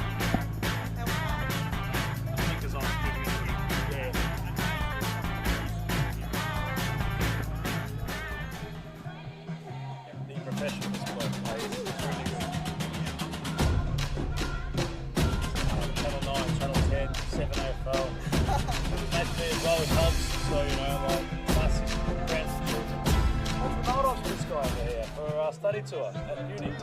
Drive you to it, and I realised Me and my mama just us in the best drama. thing If ever. you know what I mean. I see you, I feel you. I want you to know that you're not alone. I know what it's like not to have a home. Too much sugar. Feel like I live in the dead zone. I'm the one leading the drives. Riding around in a Benzo. My own fate. Left the excuses behind. Now the illest violinist alive. I took the pain and I fight, but look at me now.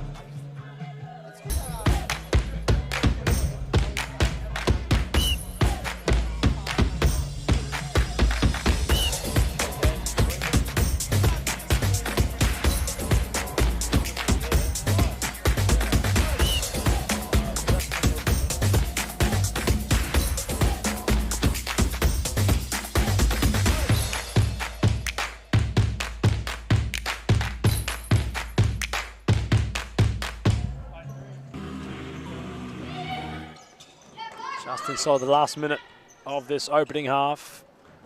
Frescalzo was getting desperate. They want to try to find their fourth, the Tigers.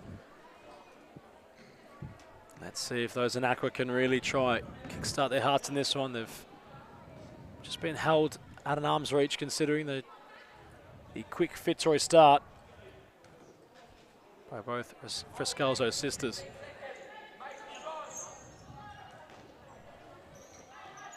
Fonya also in on the goal scoring party so far as McClure, opposite flank situated this time. Can they find their fourth? In fact, well, they won't, says the time, which has been called on this opening half. Quick thoughts with Han Trent. Just at start that Fitzroy will rely on those 2 and then 3 goals in this half. It's just really bring out the momentum to bring what second half will come. Fitzroy are second half contenders, so it will be more goals, I'm sure of it, with now the additional, I think, Dharma Georgie. I don't know if she's walked past us or she's left the court. Not sure about Dharma Georgie, actually. Oh, Or she's still repping the... still has the goalkeeper kit on. Yeah, she still has that on, so that's very bizarre, but it will be more goals definitely from Claudia Frescalzo. Diana Frescalzo also going to add to that, and Northern Phoenix, I'm going to feel they're going to run out of steam in the second half. The teams switch sides as we switch to a halftime break. Fitzroy leading by 3 goals against Northern Phoenix. We'll be back in a short moment.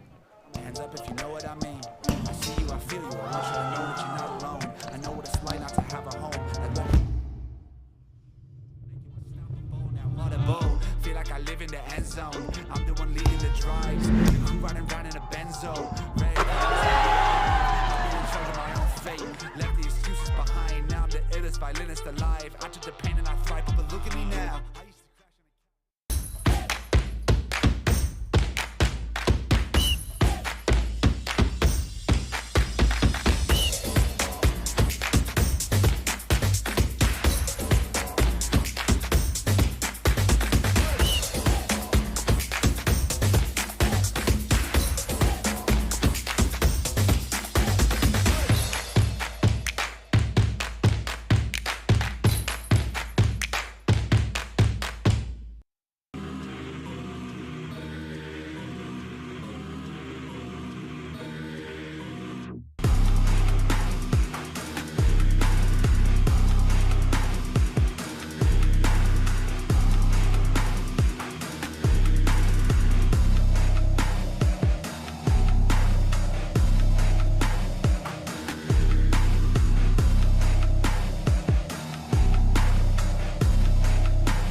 The second half poised to get underway.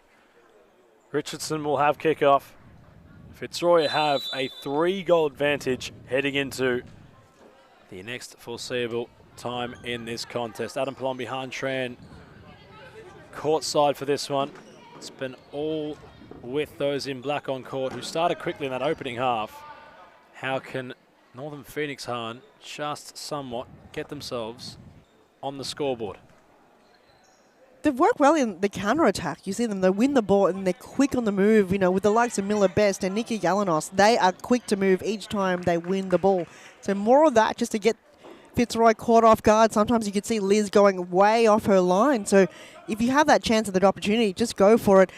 Usually we see Phoenix use the 5th player tactic, but we haven't seen too much of that. And we've seen a lot of quality with Fitzroy so far in this one. And they queue up at the back post to score. Vonya doubling. In fact, make that McClure rather. In prime position. It was a great feint by Richardson. And it's all gone wrong. It's deja vu really, Han, considering the quick start in which those in black showcased in the opening half. They've done so exactly in same fashion come the second. Fitzroy 4 to the good. And there might be yet again. Olsen had to adjust. McClure will reclaim possession. Richardson out wide. Heasley for Galuccio. Heasley once more. Galuccio, the linchpin so far, really causing some concern in that central area. Heasley. Galuccio, more advanced on this occasion. Cross comes in for Richardson. McClure, well, I think by the body language of Richardson, she was saying, "Where were you?" I thought you meant to be next to me and I didn't see you anywhere in sight. Fitzroy, they're so hard on themselves sometimes. They are just play futsal with so much passion that, yes, if one thing is not in if the puzzle's not connecting, they're like, hang on a minute, why isn't this happening? So they've just, even though they're now 4 goals up, they work tirelessly hard to ensure that each player knows their role in the team, and they do that so well, and it's almost faultless. Even if they are making mistakes, they try to tweak it, they call each other out on it as well. Really trying to personify all their Imperium, Fitzroy. As Galuccio couldn't really open things up centrally, although Richardson does well to recover. McClure for Galuccio. Richardson. Heasley back to Richardson.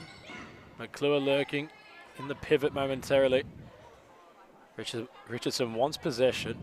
He's claiming, in fact, there might have been a foul. Having a bit of a conversation with our official just on broadcast side, and oh, she won't have a foul, but she'll have a side ball. McClure, Richardson once more. Oh, the ball is incorrect. We'll have to call it back. As Lizzie R has stood up, her shot dispatched. Olsen had to get a fingertip over the crossbar to ensure that that's where the ball travelled. Corner for the Tigers once more. Vonya called upon. ER has to chase. Couldn't keep it in. Vonya, perhaps similar to what McClure showcased beforehand, of just running out of where the ball was going. I think sometimes you just forget where you are or where your teammates are, but one of those things, you kind of assume they're at one place when they end up being in a completely different area of the court, but nothing going to phase them. They're 4 goals up. If they can allow themselves to make those mistakes at this point in time, especially when you've got now Lizea in goals. Got to think for Phoenix, a few noticeable absentees this afternoon. Quite a few, Adam. Kristen Malloy really strikes as one of their more noticeable absentees. Of course, new signing having come across from Melbourne Evolution out of the former club. Represents, of course, the Bulleen Lions in NPL Victoria. So a very decent player, not at the realm of Tyler Lewis this afternoon, turned evening. Fitzroy, yet again, they're just trying to really call upon Lizzie, who's had the afterburners on. Mia Best came out Lucio got it wide to Heasley. Friscalzo lurking. Yet again, Hannah, a couple of pedestrian passes for Fitzroy, but in possession, they're not seeming to blink. Absolutely not. They never will. They'll have their eye on the ball at all times when it's in play and when it's not in play. Leaves their head just coming out of a line a little bit there. Just takes one. It all takes the brilliance of Claudia Friscalzo. Back to goal, no worries. It's her second. Frantic Friscalzo causing some real concern for this Northern Phoenix side, and whom find themselves now trailing by 5. And the Futsal Ruhan really showcasing all of the brilliant ability which she possesses. How composed did she remain? Edge of the area, back to goal, still finds the net off a half turn. I have no idea. I'm looking at the replay vision as well, and we'll have to get a replay on that yet again, as well as Druninsky follows in. Olsen's headache turning into a real issue at the minute. She's getting more and more as this one continues on in terms of things not going her way. Although saving Friscalzo initially from close range, Druninsky follows in. And this one is slowly but surely turning in to an unpretty sight. Phoenix will trying to just flesh out that goal in which they copped from Friscalzo, but it's turned into a 2-goal situation to dissect Tarn, but not their afternoon it's shaping out to be. not at all. Going back to the Claudia Friscalzo goal, you know, you've got a star player. You have to make sure you're tagging her. This is one of the hardest players to defend. Just the caliber of her talent. She's just so faultless, as you mentioned, so composed. She can play futsal with her eyes closed. If you blindfold Claudia Friscalzo, she can still play at 110%. I would say that. It's so hard for her to makes any fault at the moment. This is one of the best seasons I've seen Claudia play. Tell you what, hon, I wouldn't mind seeing that, considering we know how well she can play with her vision. What if we throw a blindfold on and see what she can really do? And I wouldn't be surprised if she matched the performances in which she showcased in recent weeks. Tremendous player. Honoured to have some more futsal recognition in SFV competitions. Druninsky for Friscalzo, chasing a hat-trick. O'Brien, very bold, although couldn't escape. Friscalzo trying to get around best. Angle's getting tighter. Friscalzo crosses in for Vonya. It somehow has found its way in. O'Brien will have the own goal. Hahn in somewhat disbelief. No Fetty running to issue a timeout for Northern Phoenix. It's a real mess of a goal in which they have conceded. As, well, Ty Lewis has to really delve into some of his best coaching now to just stem the bleeding on this one. 7 goals, which Fitzroy find themselves up in front of. Before we cross to a quick break, just your thoughts on what we saw there. A little bit of miscommunication, and it was just unlucky for May O'Brien to be in that position. She, didn't intend for the ball to ricochet off her and like that, and you could tell the frustrations from Emma Olsen. So probably a little bit of cool down from the team right now will be very fitting in this timeout break. That's what we'll cross to. Timeout here in Darebin. 7-0 the score. Fitzroy, Northern Phoenix.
back away we go yet again following the kickoff.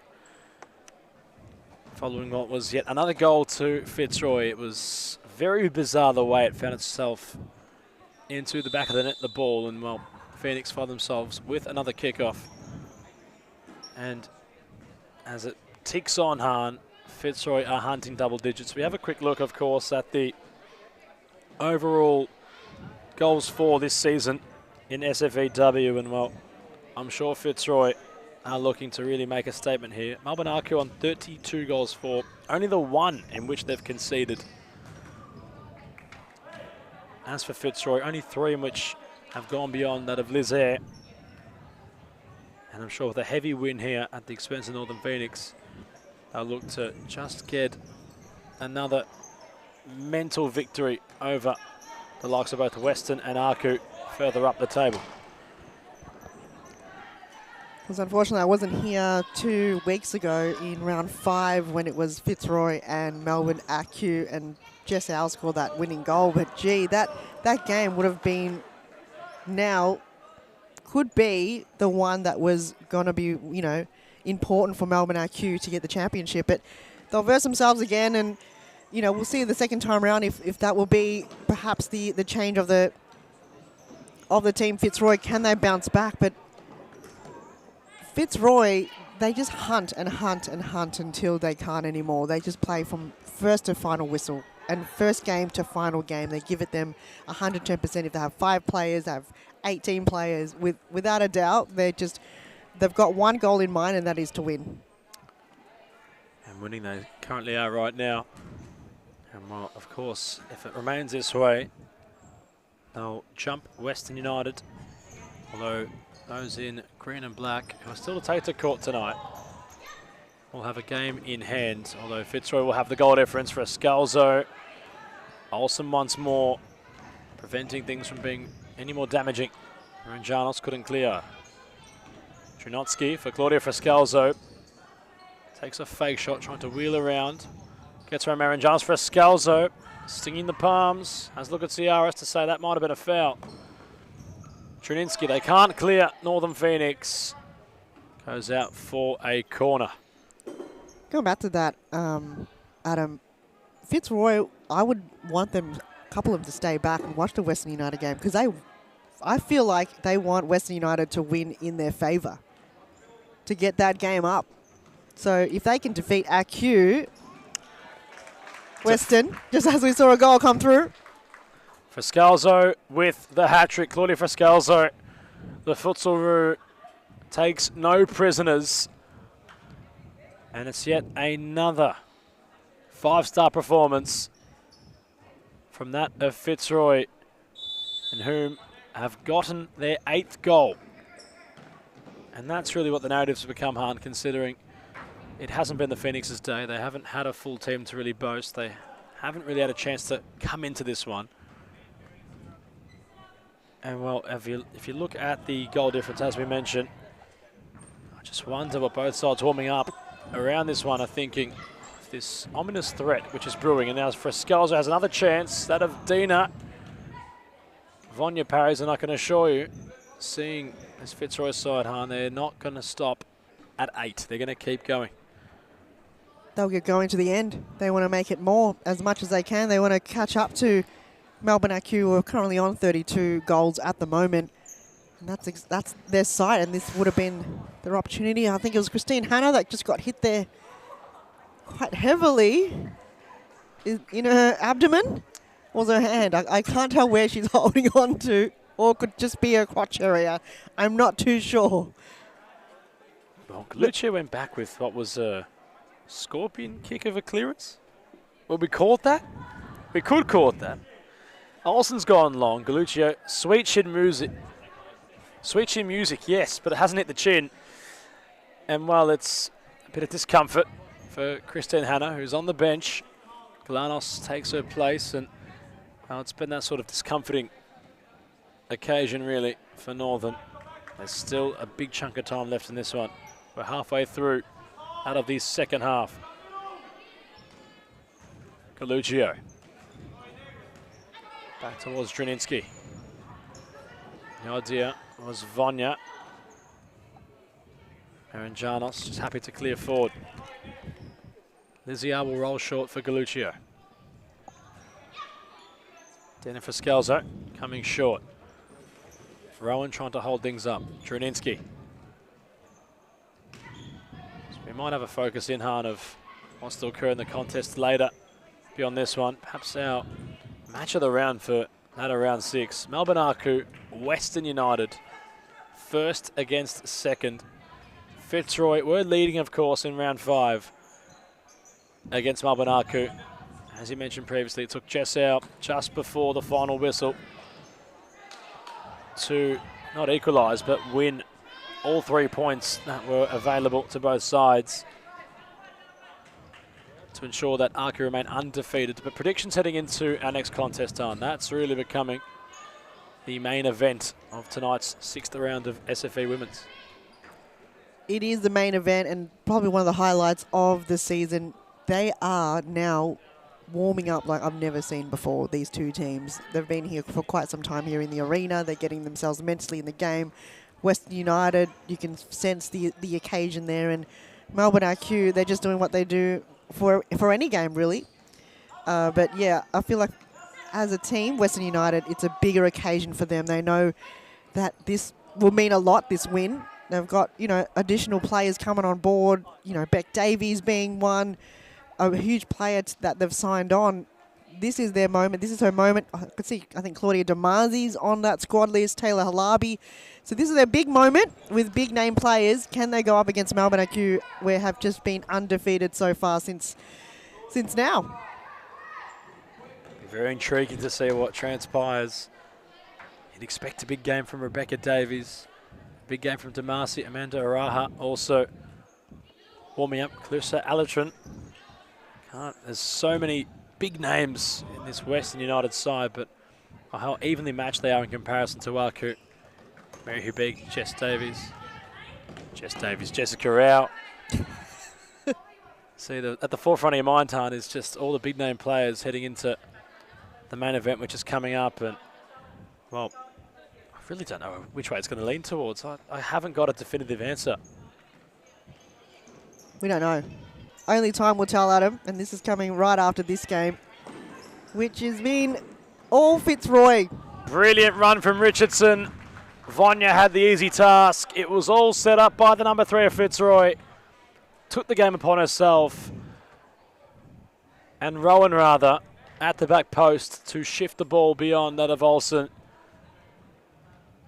Fitzroy at their fluent best, as this one has certainly gotten past the ugly point. The floodgates have been busted open. Can Phoenix try to find a consolation prize? ER's gone very long for Galuccio. It's hit the post. Don't think you can score if you throw it hard. No, but if it ricochets off somebody, it can result in a goal. Galuccio for Richardson. They'll call handball. Tyler Lewis will be vocal about it, although Rebecca Olsen will claim and flung aimlessly towards out of the technical area of Fitzroy. Liziar. Throughout her entire career, Han, if it's a goal-scoring party, Liz barely needs an invitation. She'll be there no matter what. And perhaps another just footnote on this one, if we can see the goalkeeper find herself back on the score sheet as Galuccio, O'Brien, Heasley will have a side possession. I believe Liz scored about 6 or 7 goals, or 8, I think, in the last season. That was her personal best. And it will be very fitting if she wants to add on to that this season. We haven't had too much of the ball coming towards Liz Ayer's way, but now that they're up by how much now? 9 goals, why not give her an opportunity to score? She has a really good foot behind her, a lot of power. I would just give her the chance as much as possible, because I think everyone's been on the score sheet. Most of the players for Fitzroy have been on the score sheet. Having a look at the next fixtures for Northern Phoenix, it doesn't seem to get easier for them come round 7. They take on Melbourne Arcu. Match day 3 of round 7, 7:55 kickoff, which follows home will be a real treat for the go-home show. It's Western United who take on Fitzroy. And judging by how the next game could go, there could be potential. It might be the game for those in black and green to hit that of first place if they are to get the double completed against both, of course. Second in first, or third and first rather, which lie in their wake. Will be second after this game, Fitzroy, although we'll have played one more game in comparison to United. That's a very good way to end a round come next week. And of course, can't forget about round 6. We still have, at the go-home show, 9 o'clock kickoff. It's FC Carlton Hart against Eastern 1-0 FC, who in their own right are on their hunt for their first win of Season 1 in 2025. Had completed a draw, but in their other 4 contests were unable to find the 3 points, as Vonya couldn't flick it towards a teammate nor the posts. Flicked out of play. If Thornbury United can defeat Halberg, win their first win of the season, I'm sure 1-0 FC will be like, oh wow, I'm going to pay close attention to that game and see what, you know, really worked well for Thornbury and perhaps get that first win. You know, the draw is great that they had that in the bag, but now it's more about getting that full 3 points. 6 rounds in though, is it their time? Is it the round of upsets? Perhaps it could be. Heasley couldn't turn. Galanos, a lot of experience, although was isolated. Goes back to the keeper, Heasley. Lizayar launches one long. Olsen initially spilt, was able to claim as Janos. It was open. Oh, it was open hand for O'Brien. And the captain was a little bit lackluster in the pass, and that would have been such a golden opportunity for Northern Phoenix to just have something positive take away from this performance. As Frescalzo, lovely flick for Vonya. Janos flicking out of danger herself. Miller Best couldn't clear beyond Frescalzo. Richardson, Frescalzo. Back for Richardson, lots of pace about the ball. Heasley has Vonya, had a sight for goal. Charleston claim, Janos wants to latch onto it. No nonsense from Richardson, hits a board, nearly hits a fan. As Dina Frescalzo, Galuccio and Draninsky enter the court. They could have a whole team here, Fitzroy. And they've been bringing on all these players week in, week out. So maybe it's the Sunday night fixture that allows more availability for these players, where Wednesday night would have been a little bit tricky for some of these players to be available. Janos back for Miller Best. Availability, of course, a bit of a tedious issue in Season 1 of all competitions, really. But if you can get the right mix of players correct and you can get things moving your way and get the momentum, total picture is firmly within the realms of a possibility for all sides in all competitions really competing. Still applies for Fitzroy. 3 points off league leaders Aku. A very good performance against them back in round 5 2 weeks ago now. Perhaps it's been game of the season across SFV in its entirety, really. It's always a Fitzroy side, no matter men's, women's, juniors, anyone it might be, that always provide just that excellence in the competition. As Dina Frescalzo couldn't find Claudia. Yeah, it was like a talking point throughout the whole week. It was replays. People were talking about it for a very long time, and we're still talking about it. So it was a game that highlights the season, and it was just futsal at its best for women's in here in Victoria and Australia. You couldn't get a better game than that, and that is now the standard when you go up against these two, 3 top-tier teams. Dina Frescalzo wanting to go solo. Claudia acknowledges that was the right idea. Dare I say, Han, it's not just here in Victoria or Australia, but it's becoming in Asia now as well. The growth of the women's game that we're having within this competition, it's getting a lot of traction. I believe that Jess Algol, when she scored to win in that fixture, had amassed many, many views, but many eyes are on Claudia Frescalzo. who hits 4, and I believe that might be not for the first time this season. The Futsalroo has done that. A very, very strong player for Fitzroy and is in this competition as the Tigers hit 10. We talk about views, and well, there are so many eyes on Claudia Friscalzo, considering how impressive in recent weeks, having returned from injury, she has really been. She's like a brand new player, you know, completely different to what we've seen previously. You know, she was already an outstanding player, but she's got so much support behind her. But now she is coming out of her shell, and you really notice her more, and you know, with the style of play that she's got, that turn. It's not easy to do, but I feel like Claudia Friscalzo is one of the only targets or players in the competition that can turn and shoot in that manner. No one can do it in the way that she does. No one can really do it the way in which Fitzroy have done it so far tonight. It might be the heaviest win and result we might have seen so far in season 1 of 2025. But not far from it concluding as we cross to a short timeout break. Feel like I live in the end zone. I'm the one leading the drives. The crew riding round in a benzo. Red I'm in charge of my own fate. Left the excuses behind. Now I'm the illest violinist alive. I took the pain and I thrive, but look at me now.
So far this season, it was Melbourne who scored 11 goals at the expense of Eastern 1-0 for it to be the heaviest win in the competition so far. Dama Georgie has the fly kit on.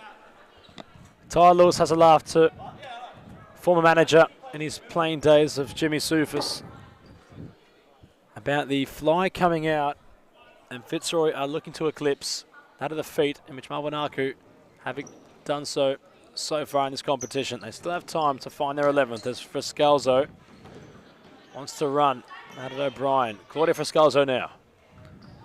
Stepping inside is fouled, and it will be on the edge of the area, I believe, Hahn, although it looked like it might have been inside.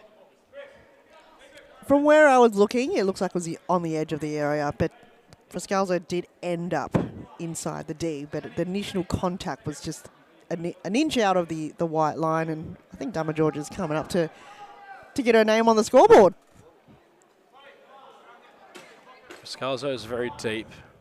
Galuccio and Draninski short. Dina Friscalzo practically in the wall with Emma Olsen for their 11th. Dama Georgie has it roll for Friscalzo. Despite the keeper getting in the way, it still will find its way in. It's 5 for Claudia Friscalzo. It's a big score for Fitzroy.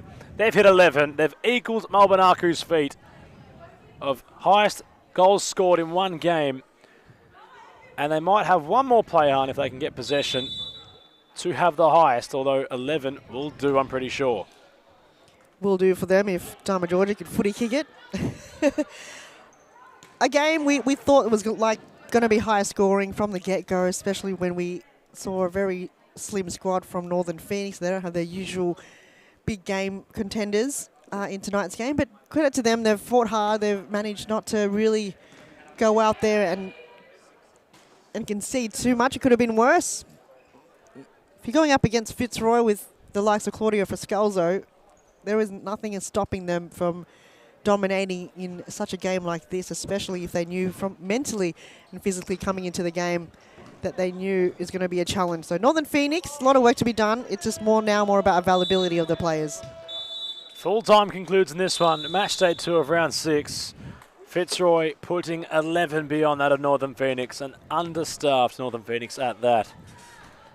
As we cross to our post-match player interviews, the 3 points with the Tigers coming up shortly. Western United against first-placed Melbourne Aku. Stay with us as we cross to our post-match player interview.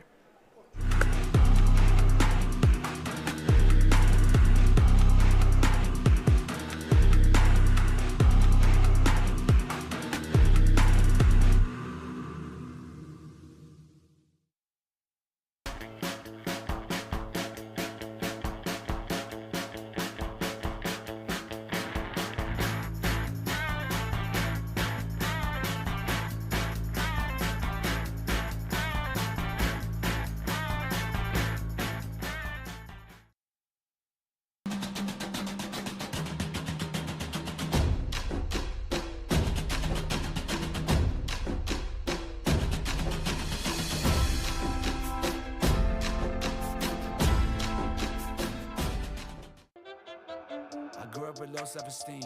Was me and my mama, just us in the trauma. Hands up if you know what I mean. I see you, I feel you. I want you to know that you're not alone. I know what it's like not to have a home. What a bowl. Feel like I live in the end zone. I'm the one leading the drives. The crew riding round in a benzo. Red I'm in charge of my own fate. Left the excuses behind. Now I'm the illest violinist alive. I took the pain and I thrive, but look at me now.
Means be the cheerleader, being goals, doesn't matter. I'll do what they need us to do, or me to do. Coming out of the gates, it was almost faultless in this game. Everything went your way. Everything was connecting. Is that now just building the team just to be stronger week in, week out? Yeah, absolutely. I think we have a consistency now with the girls that we have, and we're training, which is nice. So things that were implemented in training are now going into the game. It's really good to see. I think we're starting to enjoy it and actually start to look really good out there again, which is nice to do. One that's enjoying out there, Sarah Richardson, she's just loving the game. Having her back, does that feel like old times back where, where we used to play in Thomastown with the regional squad? Yeah, it's actually really lovely to have Richo back. I played with her originally with my first season with Fitzroy almost 8 years ago now. So having Richo back, it's just like old times, and she fits in like a glove. Like it's like she's never been gone. Other players fitting in, Steph Vonia, you got to talk about her being such a young player coming on board, and now she's just almost fitting into what Fitzroy's, fundamental futsal is all about. And does that come with the direction of the leadership team? Steph's fantastic. She listens, she learns, she really tries to do her best, which is all we can really ask for. No matter how old she is, she really does her job, really, and that's all we can ask. Again, talking about the availability of the players, this works so well in your favour. You've got such a depth in the team, and we've seen that 6 rounds in now. Will that continue on, hopefully, for the remainder of the season? Yeah, hopefully we should have everyone available for majority of games, just depending on, people have lives and outdoor and stuff like that. Hopefully I'll be back in a few more weeks, maybe a couple months. We'll see how I go, but yeah, we're doing well, and hopefully it just keeps up. Good to see you back. Thank you so much for your time. It's a pleasure to have a chat with you, Dharma, and congratulations once again on the win. Thank you so much, Hans. Lovely to speak to you. Thank you.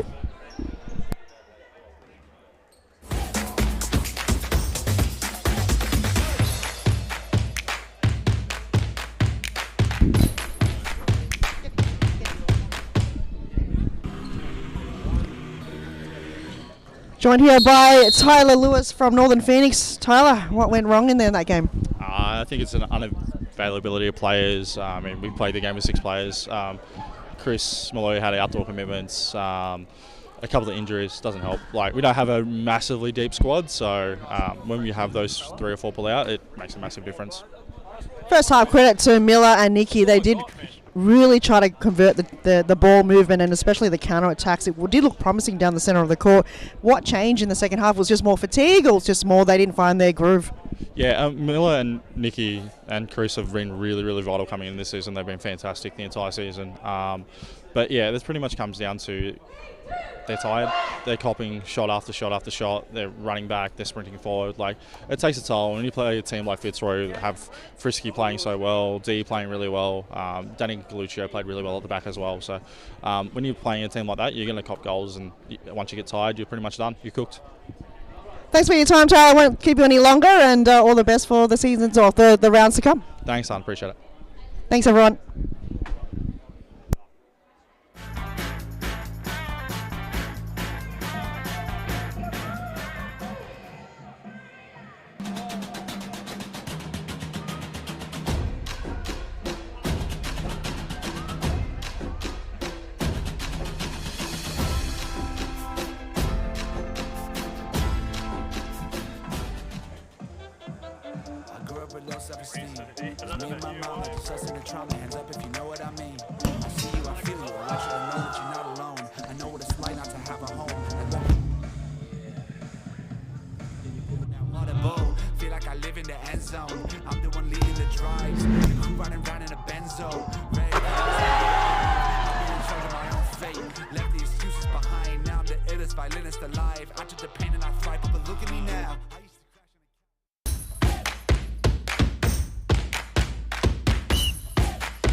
Yeah, I can hear you. Yep. Yep.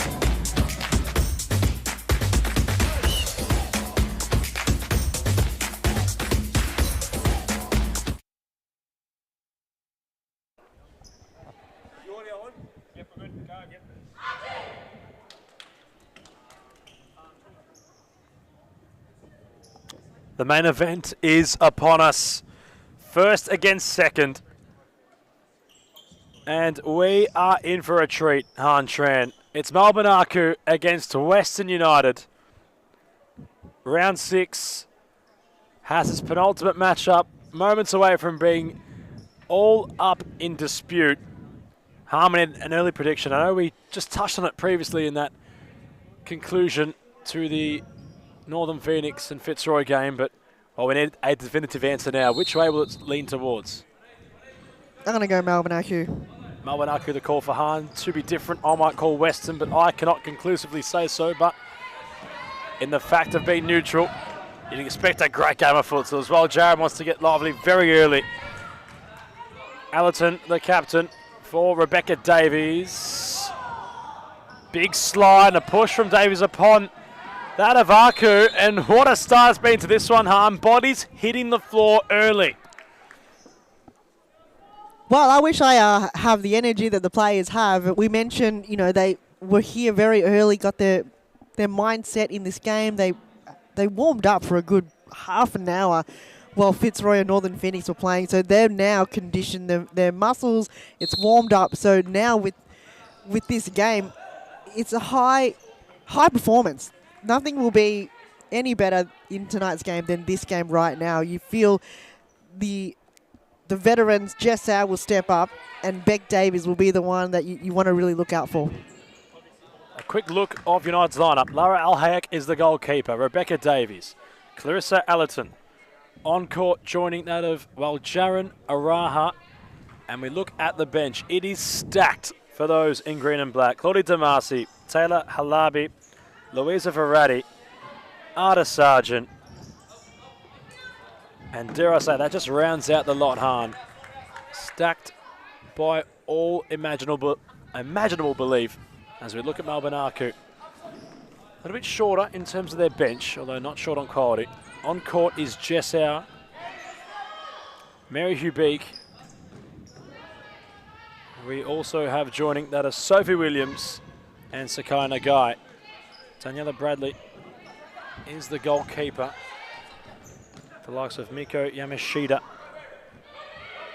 on the bench, although there might be a few more names arriving. Quick start to this one. Rebecca Davies hitting bodies on the floor. Nagai not combining with UB because the ball rolls out of play. Judging by the benches alone, Han, I think my prediction of Western United might just be a little bit better suited, considering there's more numbers for those in black and green, although Aku, I'm sure, will have perhaps a bit more chemistry, considering the same sets of players look to remain on the court and aren't too interchangeable, like we saw with Fitzroy in the previous clash. Yeah, and Jess Al, that she's very used to playing the entire game, same as Mary Hubeek. Might be a few changes, you know, Sophie Williams and Saki Nagai, but they can stay on the court for the entire of the game and not get tired. And sometimes Kui Mu will not even allow Jess Al any time off somehow, and Jess is like, just give me a break. So she's very fitting, and she's very used to being on the court for the entire game, and that's going to play a factor in tonight. Rebecca Davies in possession, asks a bit of a raha. He wasn't happy about the ball going like that towards her. One thing about Amanda Hahn is each time which doesn't go away, you'll see the facial expression, leaves everything out there, emotions, ability, effort, all in that mixture is Nagai. Patient. Hubeek stepping inside, recycling for Jess Au. No stranger to a big match, the futsal Roo. Williams wants it back, gets it back, across the face, it bounces off the post from Rebecca Davies. Aku with a corner and with a prominent start. Nearly a moment to forget for Rebecca Davies at the expense of an Aku corner. Hubeek's delivery. Finds Nagai! Hits Allerton on its journey. That was goal bound perhaps as well, Jaron. Allerton back to Davies, trying to call some calm now. Elias Parthomas' side. As Allerton looks for well, Jaron. Nice first touch. Jess Au equal to the task. Bradley back for Au. Can't skate around Belquiswell, Jaron. And United will look to lock in. Melbourne IQ having a lot of opportunities earlier on in this game now to have, I would say, about 4 or 5 shots, and that's probably Western United's first potential shot at goal. Not needing much of a real glimpse on goal is Rebecca Davies. Nor as many of the players on court currently aren't, considering looking at everyone, all 8 on-court players, how well they can dispatch a ball. Every single player can hit it from anywhere, and with any intent. You can rely on everyone at this moment. Even if it's the goalkeepers, they can certainly score goals as well. Araha having a bit to say, the number 9. The guy rekindles. Move it on quickly for Williams. Hubeek lurking. Williams wanting to find Dow, trying to really thread the needle, perhaps Araku. In doing so, squander possession. What a start it's been, Hun. So much tenacity from both sides. Aku that touch more aggressive, United a little bit more uncertain. Perhaps personified through the early performance of key player Amanda Araha. They're utilising her a lot in the left flank, bringing her a lot of possession of the ball, but she hasn't really been taking advantage of the ball coming her way. She's a little bit unstuck on that occasion. Jess Au. Promising area, nearly unstuck for Western. Corner for Aku.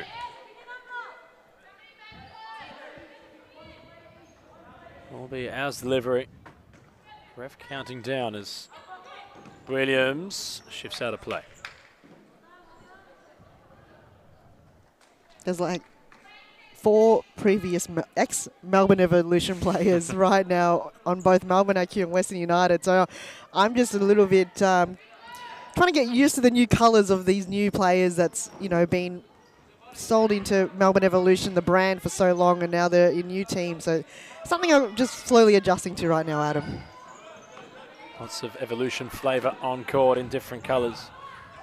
Former Preston player of Claudia Damasi, big staple at that club on court for United, looking at home in the green and black as Williams, there's Damasi.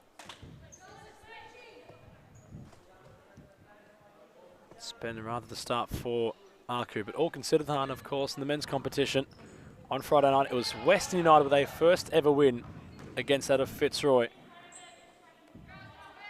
And, well, Elias Parthamos was on court, was perhaps their player of the match on that occasion.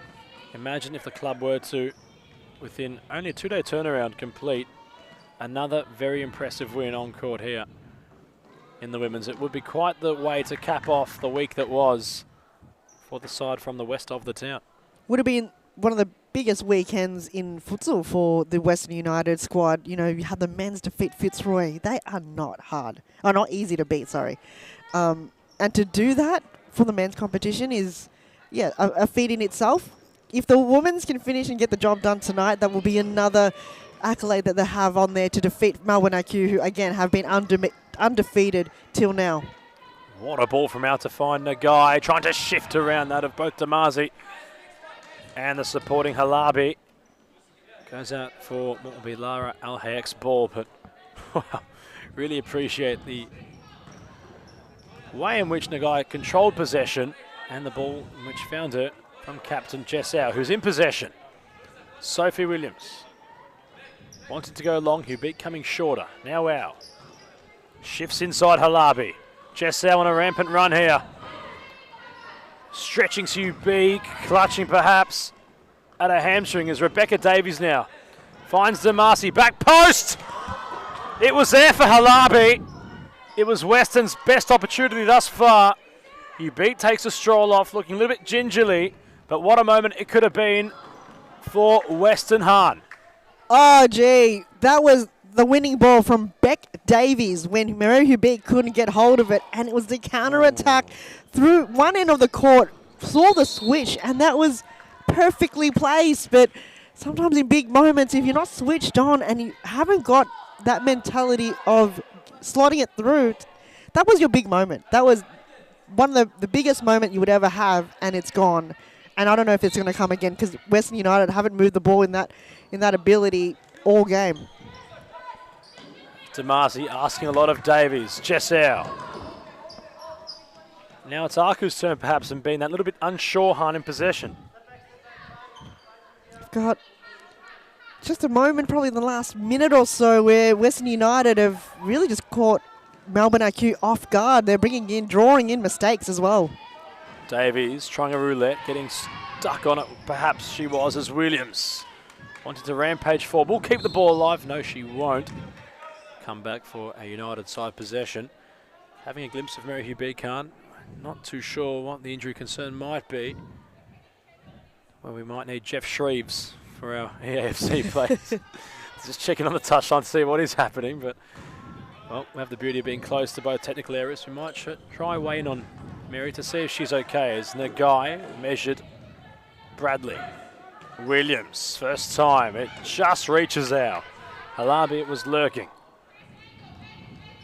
Nagai for Williams. Control from Yamashita. Wasn't there as Halabi just delegates the situation. Allerton going along over the top for Damasi. Holds it up nicely. Pass a bit wayward. We'll go out for, dare I say, a corner. It got very close to it being a deep side possession. And in fact, no, it will be a corner. Aku with the gift as Jessau. Wasn't goal bound, although Davies wasn't taking no prisoners. Touch from Yamashita. Damasi for Allerton.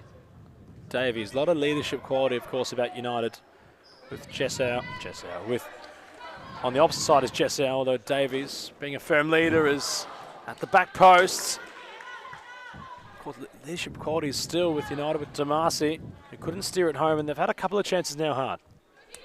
That is a similar play to what we saw potential goal earlier. That diagonal pass, it's working for them. So if they can continue that again and break down the defence of Melbourne IQ, I don't know if Melbourne IQ switched on yet. They can't allow that.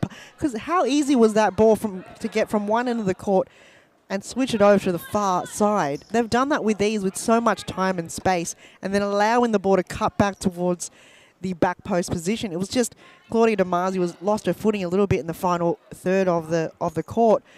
But gee, they will probably try that again and again, and perhaps one might work and slot its way through the back of the net.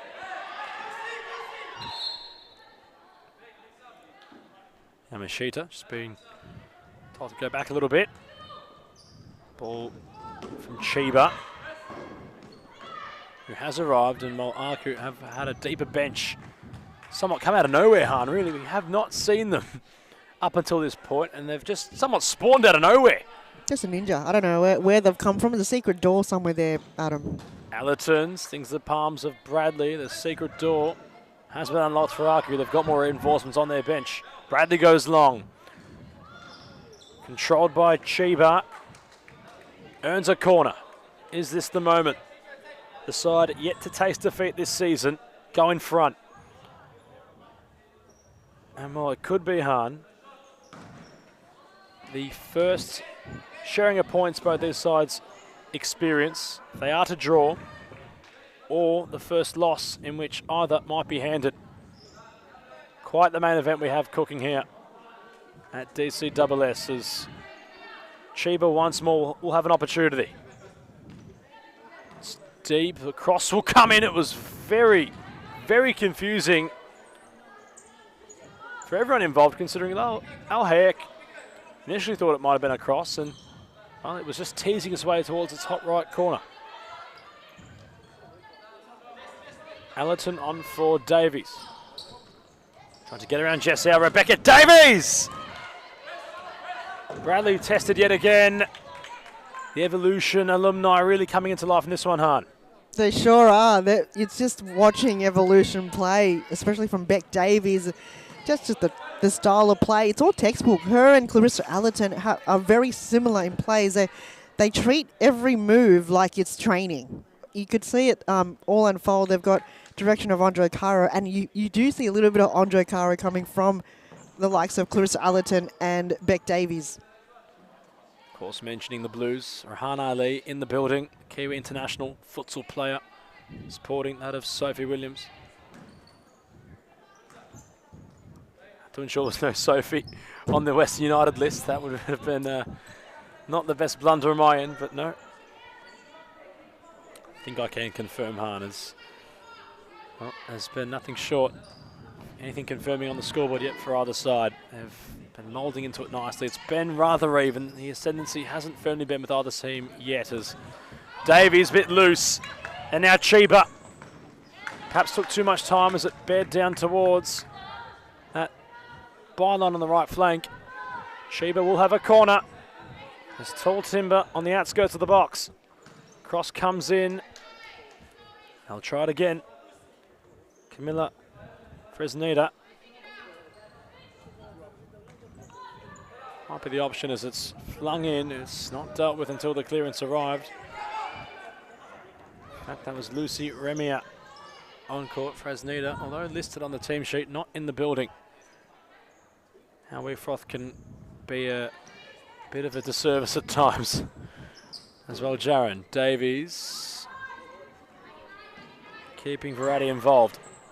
Long ball forward for Jaron, holding it up with Chiba. Phone box as well. Jaron Bradley spilled in front of her, yet nobody home for Western. Hold up play from Remier. Finds just out edge of the area. Halberg with a comfortable claim. Han, this one really upping the ante. The ante's been up. They've gone up another gear now. Surely something will come out of this. The intensity. It's so fascinating to watch these two teams. Even though the physicality and the intensity has gone up, the cleanliness, everything's really still sharp. The decision-making still there. They're connecting the dots in a way that even if they're playing at 20 kilometers an hour, they're now playing at higher speed, but still keeping very sharp in the structure of the team. They're not having skipped a beat, these two teams right now. It's just how they're doing it. They're doing it a bit quicker now. What a thunderous Chester was away it was rather from Allerton to keep possession just at bay for the meantime, as she's backtracking the captain. Combines with that of Hugh Beak. Use of the body. Good to see Mary Hugh Beak's back on court, despite looking a little bit concerned about her upper left leg area as Allerton. DeMasi had to stretch, make that rather Halabi, Chiba, Hugh Beak, gaining some forward momentum. Araku, Allerton comes in.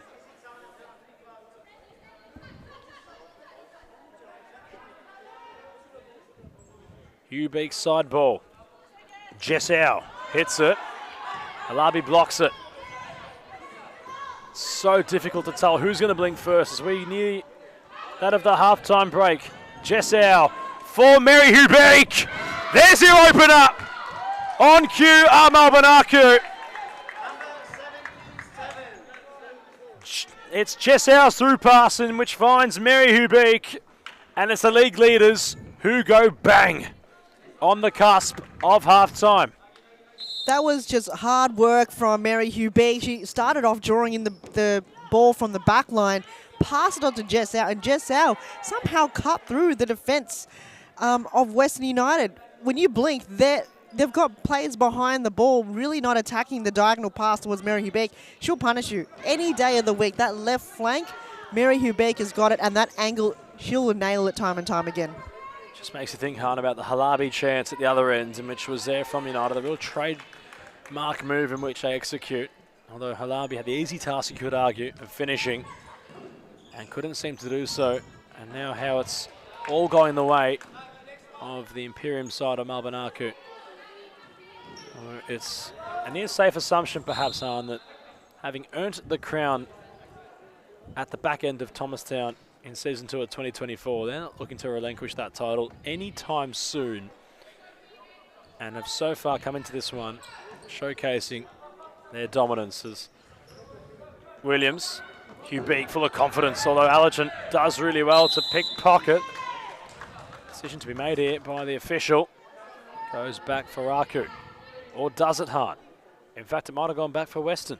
I think it was just a little bit of I'm not sure that our vision was deterred. We didn't have the prime location of what exactly happened, but it was a challenge there against Clarissa Allerton, which she didn't opt to go long. Davies can hit them, and that goes wide, although another chance for United. They're really trying to now test Bradley. He goes firmly long, headed on for Hugh Beak at the back post. That might have been the move. Nagai just flicking it on. In fact, it was Yamashita. Nagai was arriving in the area. Hugh Beak also much of the same. Really end-to-end now the futsal. Recycled forward by Yamashita. Back with Al Hayek, who goes long. Damasi wanted the flick. Albeit Danielle Bradley's ball. What could United do, Han, to get themselves back in terms of being equal on the scoreboard? They've been firmly in this game, yet they just don't look as if they've had a clear-cut moment since that Halabi chance. Not at all. They're just going to find a way to get the ball in prime location where Claudia Damasi can hit it. Because right now, will be similar to the caliber of Mary Hugh Beak. They're very similar in the style, of running down the flank. So if anything, you would try to get the ball through down the corridor, cut it in, and hope that Claudia Damasi is inside the D. And that's how she scores majority of the game. That's how she was a Golden Boot winner last season, is Preston allows her the freedom to go inside the D. Exactly how she's doing the runs now. They're just going to bring that ball up. And it's the role now of Beck Davies and Clarissa Allerton to ensure that that ball gets to Claudia Damasi. Davies and Allerton really combining nicely. It was a supreme combination from the two. And sliding was Nagai at the expense of United corner. Really enjoyed that build-up play right near Lara Al-Hayek from both Allerton and Davies, who receives from the corner. And it finds its way in. Damasi will celebrate as if she scored. They get around her. And the confirmation will arrive from our official. It's not an own goal. It's Claudia Damasi to have this one a level playing field. It's one apiece in tonight's main event. Yeah, it was Bradley that came out of her line, but she wasn't really in front of the direction of the ball for some reason. She kind of was in a very awkward position, and then I think it was Saki Nagai or Sophie Williams that was right on the line as being the role of the second goalkeeper, but it was just nothing. That ball was spinning. It was spinning right off the foot of Claudia Damasi, and exactly that. When I'm talking about the players on her team needs to pass it on to her, I think they listened. I think they heard us from the commentary box. Allerton really getting involved. The captain, Clarissa. Hubeek back to Davies. Damasi with a heavy press. And well, both sides have blinked. It's one apiece. The deadlock has been firmly broken. You feel like Carnelo, it's got the makings to be a draw. It simply can't end that way. More for the drama. Bold Sharon keeping Williams very honest. Hubeek keeps it in. Damasi, I swear, Harm, was at the opposite flank and has somehow migrated there within a split second. Pocket rocket. She's everywhere. Wherever the ball is, she's ball magnet. Wherever the play she is, she just somehow makes her way there. With you blink, she's at one end of the court, and then before you know it, she makes her way on the other side. And this is a bigger court compared to what Thomastown was offering. They got to go now, United. There's not much time left in this half. Allerton for Davies. Flings a boot at it right on the cusp of half time. Bit of an anticlimactic ending to the first half, all considered, but a half, nothing short of drama. One apiece between Arco and United as we cross to a half-time break.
With low self-esteem, was me and my mama just us in the trauma. Hands up if you know what I mean. I see you, I feel you. I want you to know that you're not alone. I know what it's like not to have a home. Feel like I live in the end zone. I'm the one leading the drives. The crew riding round in a benzo. Red I'm in charge of my own fate. Left the excuses behind. Now I'm the illest violinist alive. I took the pain and I thrive, but look at me now.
up with low self-esteem. Was me and my mama, just us in the trauma. Hands up if you know what I mean. I see you, I feel you. I want you to know that you're not alone. I know what it's like not to have a home. Feel like I live in the end zone. I'm the one leading the drives. The crew riding round in a benzo. Red I'm in charge of my own fate. Left the excuses behind. Now I'm the illest violinist alive. I took the pain and I thrive, but look at me now.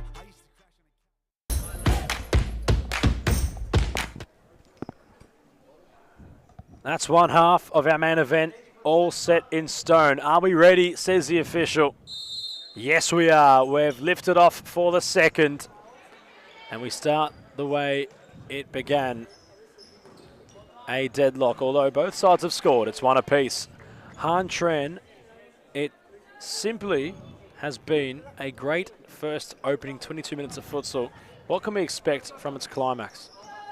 I'm going to see that final kind of 2 minutes of the first half.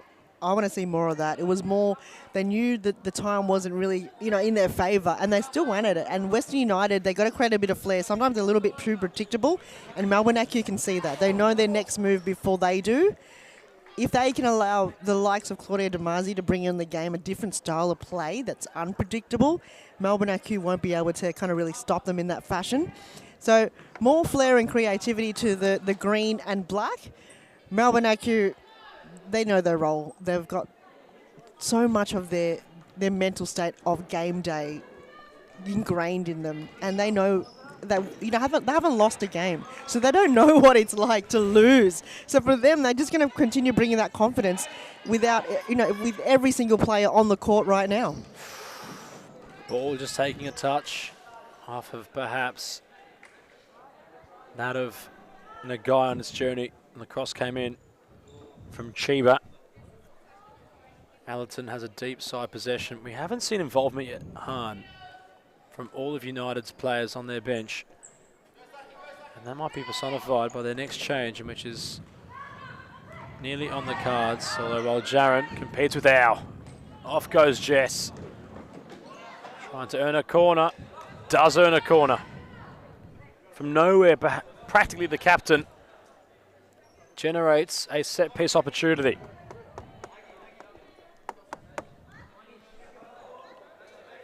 Which Williams will take. Al in possession while Jaron greets quickly. Allerton out of play. Williams once more. We haven't seen Arda Sargent yet tonight, Han, I believe. Not yet. I think she's getting ready to find her moment, but it's been quite intense in their defensive half. So Parthamos is reserving that until the ball's cleared away out of danger before we can allow Ada Sargent to make her debut on the game. Jessica, side possession, opposite side of the court. Allerton, yet again intervening, a standing challenge. Arku really building, they're trying to test and have a clear shot on goal if they can get this movement right. They have Chiba alone on the far flank. Williams for Jess Al, got around Allerton. Davies says not today just yet. Cleared up court, still remains with Arku. They look to try to find something tangible on the scoreboard. Arku at the moment, they're rotating a lot of the players. We're talking about, unpredictability. Sacking a guys on the flank, but they're rotating. So we don't know if Jess Al's going to move forward or Sophie Williams or Shiba. And that was a good defensive play there coming from Western United, because if they can shut down Saki Nagai from moving forward to even find a run and a pass towards the back post, because Williams was lurking on that occasion. Manzaraha thought the ball might have been out. Never fully went over the line, and that allowed for Arca to move forward and ultimately have a free kick opportunity in which Jesshouse stands behind. Now goes for goal. It was rather central, the effort, had some firepower behind it. And ultimately, Al Herc was able to control it. Allerton stepping inside. Allerton deflecting ball, corner United. So much intent with the captain each time she's either in or not in possession. And at the other end, it's United that have a chance. Well, Jaron's low delivery, it was intended to reach Davies. Getting a foot in was Nagai. Perhaps a bit of a wasted opportunity there, Han, for United, considering they had a corner. A little bit there, but you just got to move on. Sometimes you make the right decision, sometimes you don't, and you just got to move on to the next moment and be better at the next set piece like that. Allerton moving forward. Not generating much of the same in that area. Bradley on for Nagai. Jessau takes a touch. Steps around Allerton. Jessau! That is simply fantastic from Aku's captain. Once the shift of direction was there, a clear sight on goal had transpired, and what a way to finish from the Aku number 7. Brilliant. No one can do it better than Jessau. That move is now her signature move. How does she score from positions like that? It is not easy to do, to find an angle, and I believe it's near post of Lara Al-Hayek. Caught her off guard. I think her vision wasn't really on point as well, but Jessau just capitalized on the opportunity, took the team on, and unlocked and unleashed something in a fashion that only Jessau can do. Simply mesmerising by a player reaching perhaps her career best form. Firmly involved in the futsal rules. Of course, the AFC Asian Futsal Cup is on the cusp. It's in May, the later stage of it. And although SFE takes a bit of a backward step when all that occurs, you really wonder the involvement many of our players might have in it, and you've got to assume, Han, that Jessau will be at the forefront of the Australia side come that campaign. Was involved in the qualifiers. Of course, Rascalzo knocking on the door of a feature. And, well, when Al's playing like that, it's almost hard to deny in which she'll retain her position in the lineup. What a finish it was, Han. Forget the finish for a mean little second. How about the turn? That was just something of audacity. Allerton's no easy task to get around. It was a flick, too. It was all in one motion. It was all in one motion. Unreal. Just years and years of experience and training just makes moments like that look so easy and faultless for Jessau. She's probably done that a million times and probably could be, been having the ball stolen off her on many occasions. It just takes one to slip through like that and be rewarded with a goal also. And Aku, since hitting the front yet again, have started to strut. They've really put some more pressure on United, who are slowly but surely running out of answers there. Not exactly keeping things too tight defensively. They haven't seemed to really manufacture anything in their forward half as Sargent trying to get involved early. Davies and will have you beat press heavy. Damasi and Hubert coming together. Rather, Hunt, it wasn't so much a defensive performance that's been in question. It's more, they just can't seem to break things down in the centre of the court. They can't seem to get beyond this point, United. As Remier opens things up, Williams calls upon the cavalry. Jessau takes a touch, swings on her right. Our haircut to adjust. The acceleration personified by Jessau is practically in a league of her own, considering, of course, we have mentioned her a fair bit, but she's really taken the show in this main event so far. And the acceleration she had to get the shot away was simply in a league of its own. Her and Claudia Friscalzo, what happened at the Futsal Rules camp? Because they've come out as, one step up from a lot of the players right now. They individually, if you see them how they play, they're on their own level at the moment, and there's nothing stopping Jessau. Every possession is just second to none. She calculates it so well, very intelligent, knows how, where she needs to locate herself and where to direct her team, and she's always there to ensure that, Melbourne IQ are in the prime situation where they need to be, and that's why they're on top. But can we stop talking about her, or can we continue? I don't know. The fans out there are already, getting bored of us talking about Jess Howe all the time. Allerton stepping onto her left. Whistle sounds, the cards come out. And in fact, a yellow card also issued. I believe the shirt might have been pulled. And it's Yamashita who goes into the book.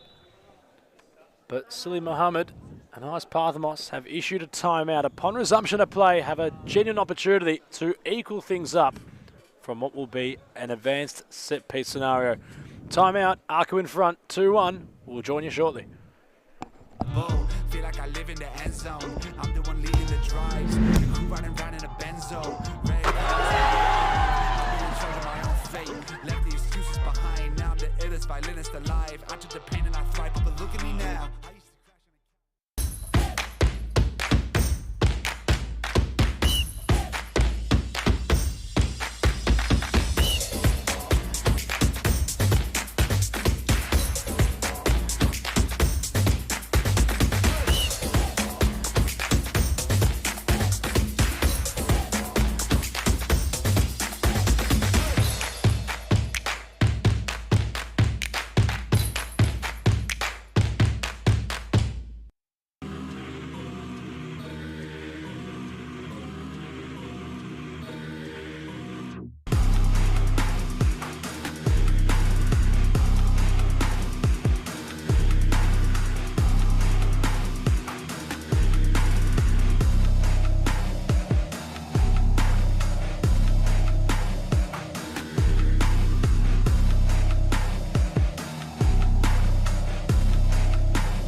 Rebecca Davies strolls towards the dead ball. Bradley organising the wall.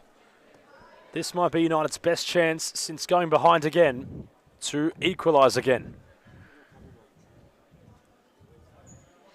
Rebecca Davies, no stranger to a scenario like this. Her team simply need her here. It's Davies. Hits the wall, might have a second chance. Amanda Araha, spilling was Bradley. Corner Western. Halabi. Allerton. Chip ball forward, it's there for Araha. Bradley's come a long way. And well, Yamashita couldn't delegate the situation out of her defensive half. Real possibility it was there for United.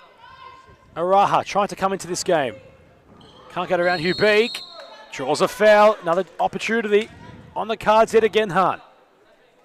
They've been attacking, but it hasn't been connecting here, Western United. They've got players sometimes loose asking for the ball, but they don't use that option. So it's just a matter of using your intelligence. You know, you got Beck Davies out there and Clarissa Allerton. They're just going to know how to direct the players into the situation. Two prime opportunities there wasted for Western United.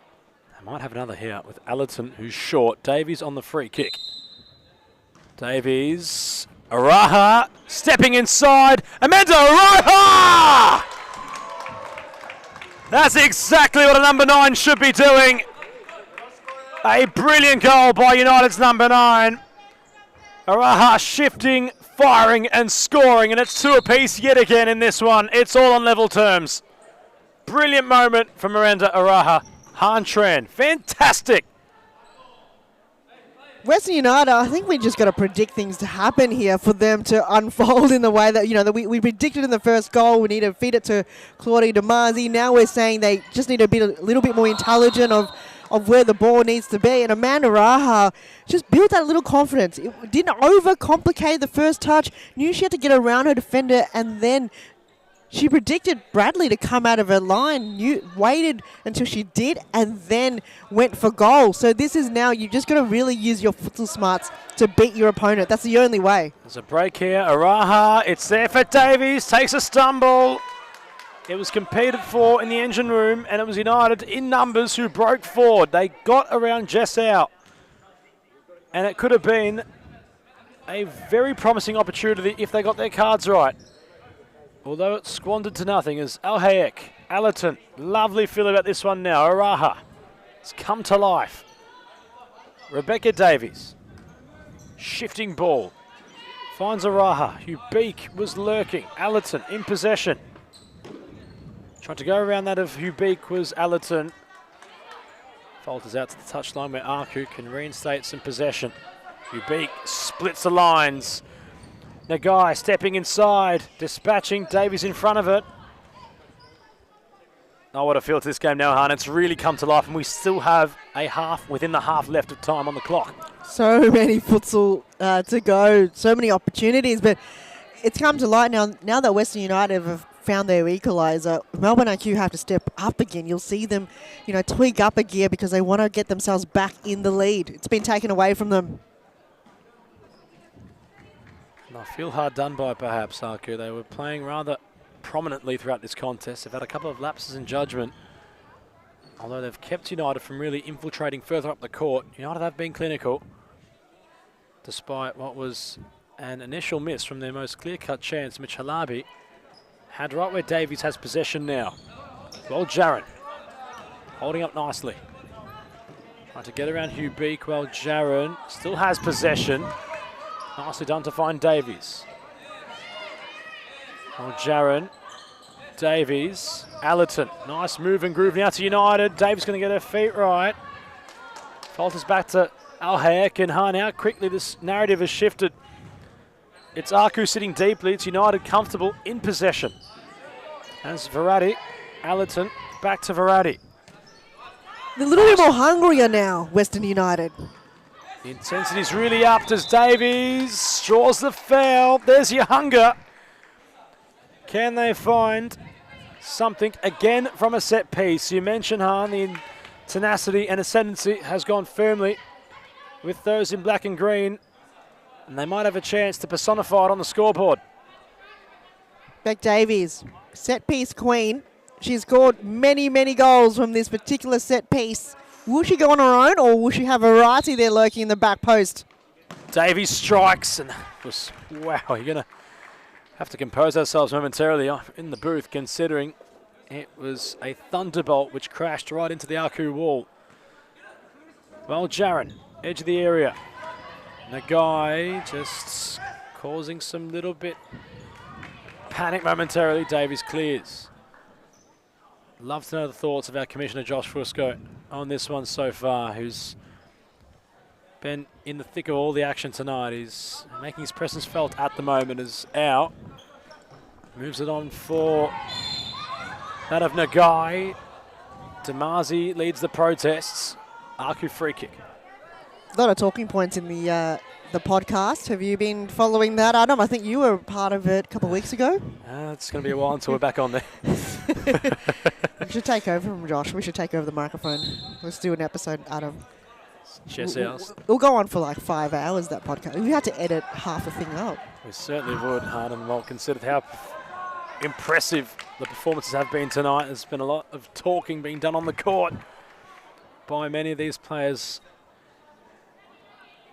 right now competing. And Mohan, I'm sure there'll be a lot to unpack following the next rendition of the podcast, in which I'm sure Josh will call you to be upon as Al strolling forward, stepping inside. Jess Al, it's there for Aku. It's not away yet. United can't clear. And although it was with Nagai, it never seemed to do anything. It just got stuck, the ball, as it finally goes out for a deep side possession. Nagai looking for that of teammate Chiba. And well, Han, there's been talking points in this one. Who can have the voice, really, to find themselves potentially score the winner as we close in on this second half? Could be anyone. I would say whoever will step up to that big moment. I'm going to put my vote on Jess Al once again. We saw that against Fitzroy. Beck Davies, give her the ball. Perhaps, she's been goal hungry all night. You have to perhaps feed it to her. Damazi crashing in like a bus into that of Nagiko Chiba. Al takes a tumble off Davies. Damazi thought about going towards the ball. Chiba greets it. Jessau in possession. A shot blocked by Davies. Imperative moment from the captain. In crashes Damazi. The futsal almost becoming secondary at the minute, considering how firm both sides want possession and how determined Damazi is in trying to attain it. Just got one goal at the moment is to win the ball. Doesn't matter how you do it, win it at all costs. I think that's her aim. Brilliant spin and use of the body from Nagai. Her effort not exactly too powerful as our backtracks to Marcy. Chiba for Bradley under some duress, clears. Out for a western side ball. Halabi wants to get re-involved. Eyebrows raised from this United performance as Allerton, Damasi stumbling. Chiba clearing, although Damasi might have caught one to the mid-grip involuntarily. It comes to a brief still. Oh, it's really intriguing which way one's going to go. It's really, really intriguing.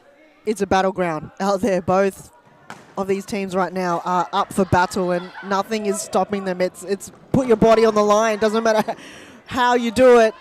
This is crunch time right now, Adam. Damasi couldn't get around Chiba, and there was an opening there for Aku with Nagai. Chiba, that ball was rolling, says the official. United regained possession, and I tell you, Han, as the pressure has upped in this one, Aku have somewhat shown a couple of cracks or two. A little bit of frustrations, you can tell, like what will crack them. And now Bradley's even drawing in a few key mistakes. You know, obviously her teammates there to back her up. But if that's in a dangerous position, you don't want Bradley to also, you know, be not at full capacity right now, deep in the end of the game. Williams was open. It's there for Chiba, who couldn't adjust her feet. And it must be said that once the guy had delegated the situation in a defensive half, Williams was all isolated on her own at the top right corner, but wasn't found by a teammate. What a moment it could have been for Aku, perhaps against the runner players. Ow. Looks for Williams. Lovely bit of use of forward craftsmanship. Nagai fizzed in. Our hair clears away. Davies for Araha. It's like a grand final, this one. Chiba hits the post. Earned her own ball from nowhere, and it's a real finals feel settling upon that of Court 4 here at Darebin.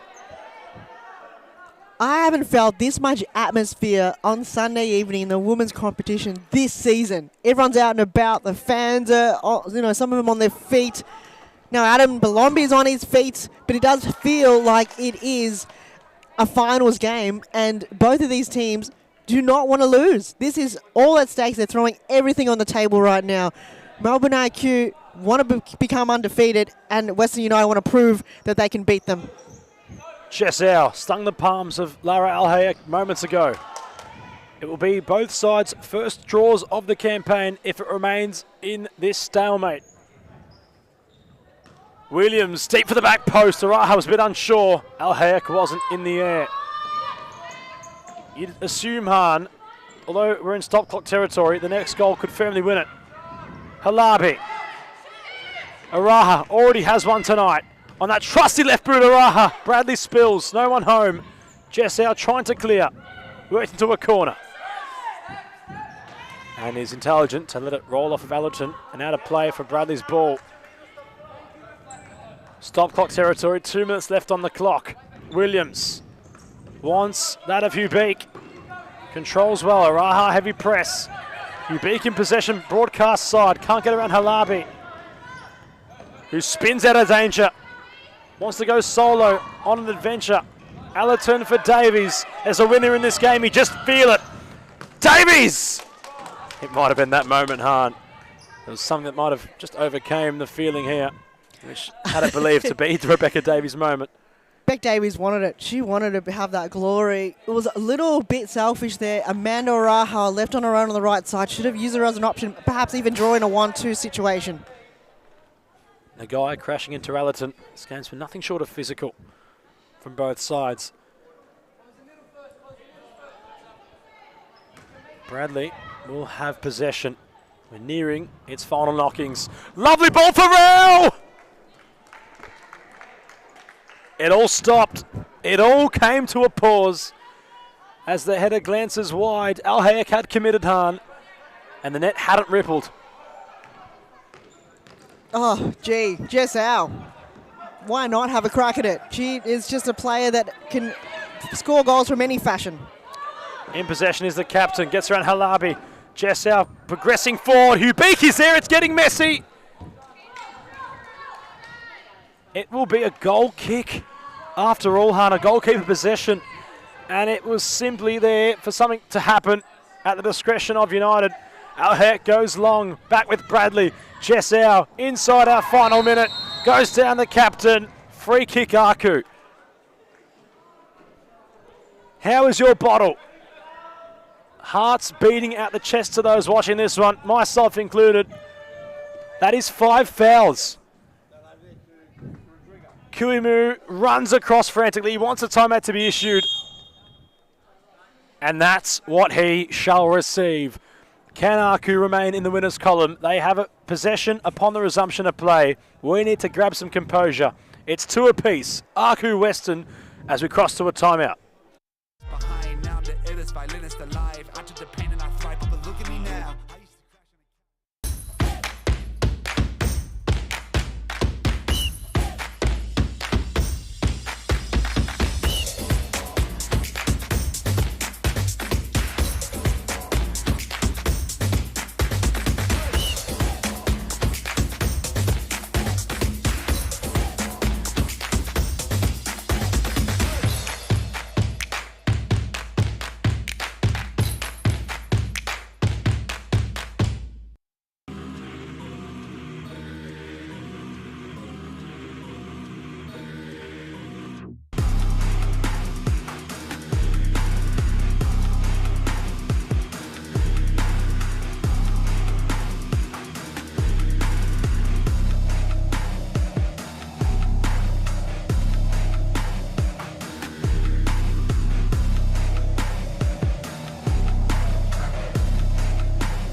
Back we go. Aku with a free kick.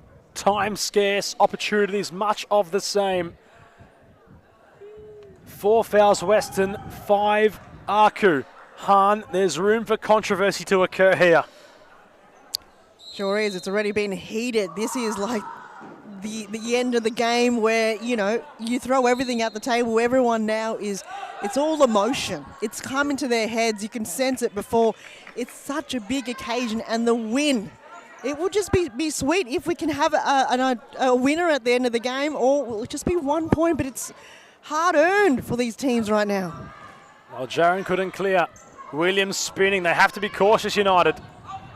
Aku trying to force something. Now Damasi takes a stumble and a heavy touch. Hubik wanted Nagai.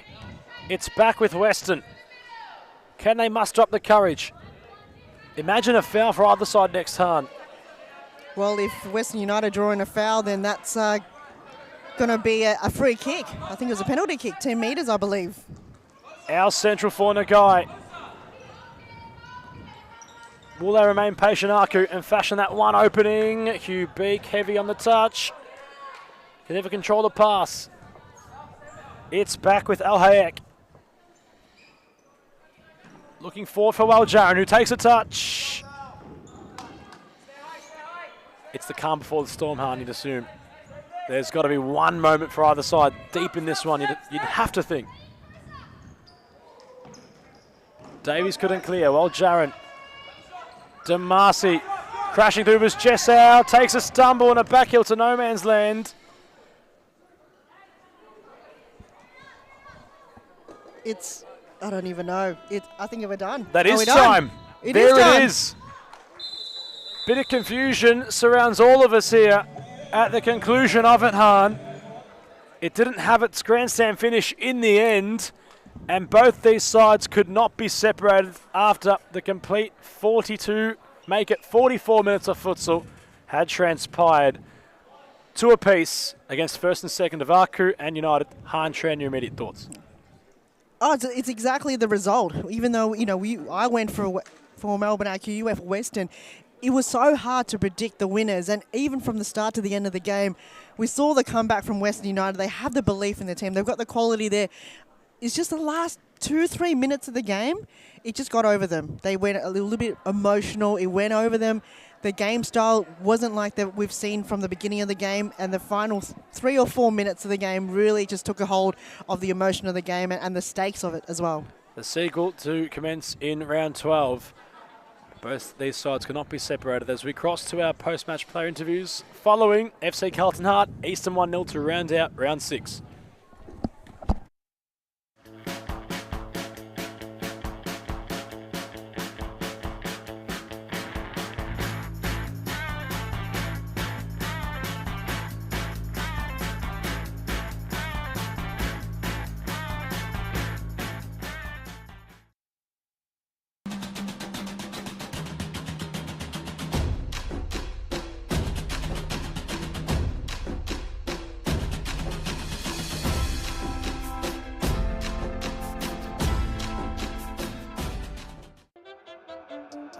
Low self-esteem was me and my mama, just us in the trauma. Hands up if you know what I mean. I see you, I feel you. I want you to know that you're not alone. I know what it's like not to have a home. Feel like I live in the end zone. I'm the one leading the drives. The crew riding round in a benzo. Red I'm in charge of my own fate. Left the excuses behind. Now I'm the illest violinist alive. I took the pain and I thrive, but look at me now.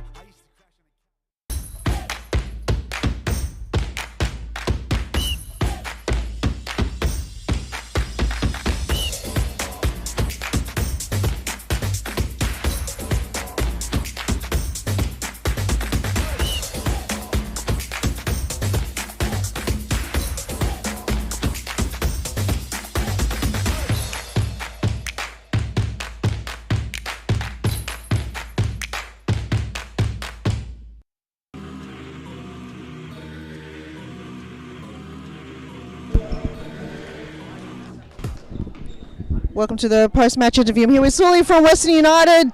Sully, what a game. Gee, we were, from the start to the finish, we're on the edge of our toes at all times. Yeah, same. It was a spectacular game. I mean, great effort from our girls and great effort from AKU. I hope the spectators enjoyed that one.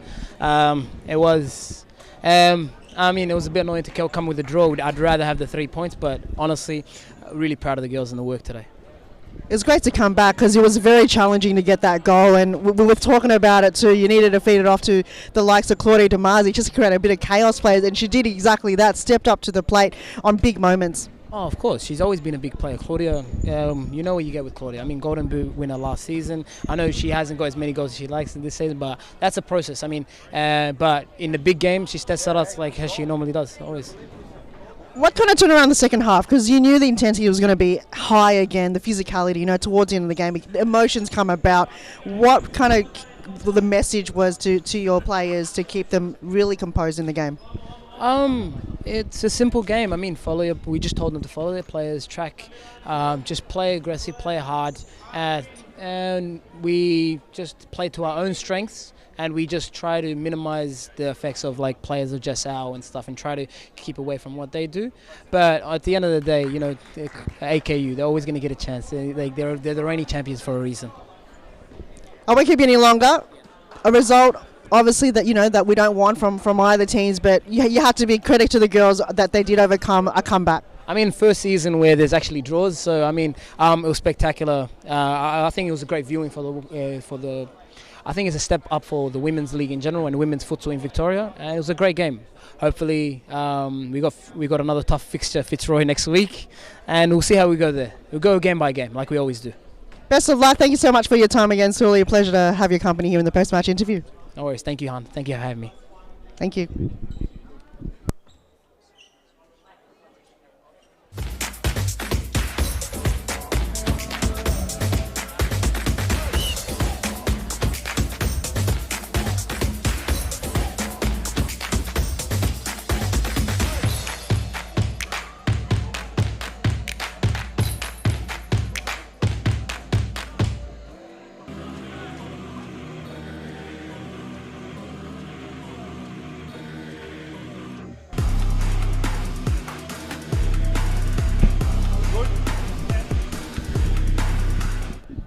I'm joined here by Kui Mu from Melbourne IQ. Kui, game from start to finish, the intensity was all-time high, and towards the end, the emotions were all there. How were you feeling in the bench? It's never easy coaching a game like that. It's tough game, tough fixture. We knew that, but when it goes back and forth seesaw, and there's game winners from both sides all over the pitch, you can't like relax. So yeah, nerve-wracking. It was, I think, probably need to check your heart rate after this, but you got to give credit to Jessa. Again, one of the highlights. She's just coming out of her shell, playing probably one of her best futsal in her career. Yeah, I mean, we've seen her do it week in, week out for many seasons. Just happy that she's on our side doing it, but she's got the quality. She shows it weekly, every season, and that's the reason why she got the call up for the national team and delivering on national stage and home stage. So. What a player, yeah. Was it tricky to go and coach a game like this against Western United? They've got their structure into play, but then you bring in the mix of like Claudia Damasi that creates a little bit of chaos. Do you let the players know their role, or do you find that giving a message at halftime works better in that way? So what's your style in coming in a big game like this? Yeah, I mean, obviously they recruited a lot of good players, but I think the message is like, at the end of the day, it's 4v4 on the court, and then 1v1 when you break it down. So they can have a lot on the bench or whatever, but as long as the 4 that we have on are switched on and ready to go the distance, then yeah, I'm pretty sure we can, as a unit, if we can work together, then we can stop a lot of teams. So yeah. Last, I'm going to touch on your new recruit, Nagi Chiva. She's really come into play, especially this game. I haven't seen her play futsal like this. First couple of games, she kind of, be shy a little bit, but she really molded into the Melbourne IQ brand. Yeah, I mean, she played, I think, professionally in Japan, so she's already got the quality, but it's just a matter of us trying to fit her in with the rest of the girls, and then, yeah, just ease her in. She's still meeting some of the girls, because we do have a few girls coming in and out every week. So, yeah, I think over the season you'll see, she gets more comfortable, a lot fitter, and her performance will be even better than what she's shown so far. Wonderful. Appreciate your time, Kui. It's a pleasure to have your company, and all the best for the remainder of the season. Thanks for having me. Thank you. Thanks, guys. And final game, Eastern 1-0 against Carlton. See you then.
With low self-esteem, it was me and my mama, just us in the trauma. Hands up if you know what I mean. I see you, I feel you. I want you to know that you're not alone. I know what it's like not to have a home.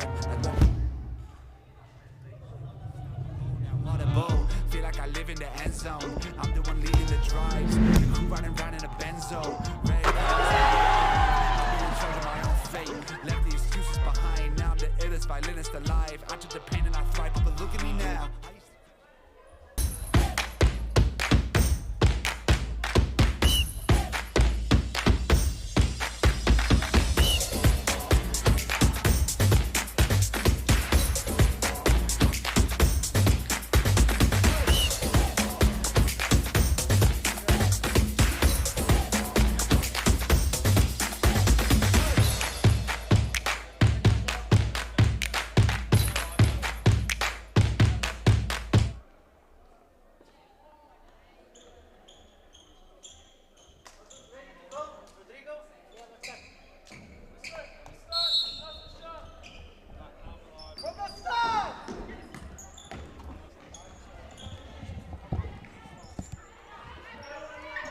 Welcome to the final game of round 6.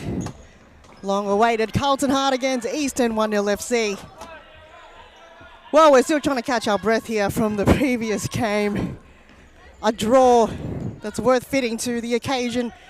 Western United and Melbourne IQ were able to speak to both of the coaches, and they were a little depleted in their energy, but not the result. I guess both coaches and both teams did want to go home with the 3 points, but fitting to the calibre and talent of the game. A draw to bring in that. Now the final game. Long-awaited Carlton Hart in the maroon. Eastern 1-0 FC in the all-blue. Manosh Nouri looking to find the first goal for Eastern FC. They've been one of the teams unlucky in a few occasions, but you can tell they're working tirelessly hard to recruit players and be a team that's come on board, and this could be the season for them to turn things around.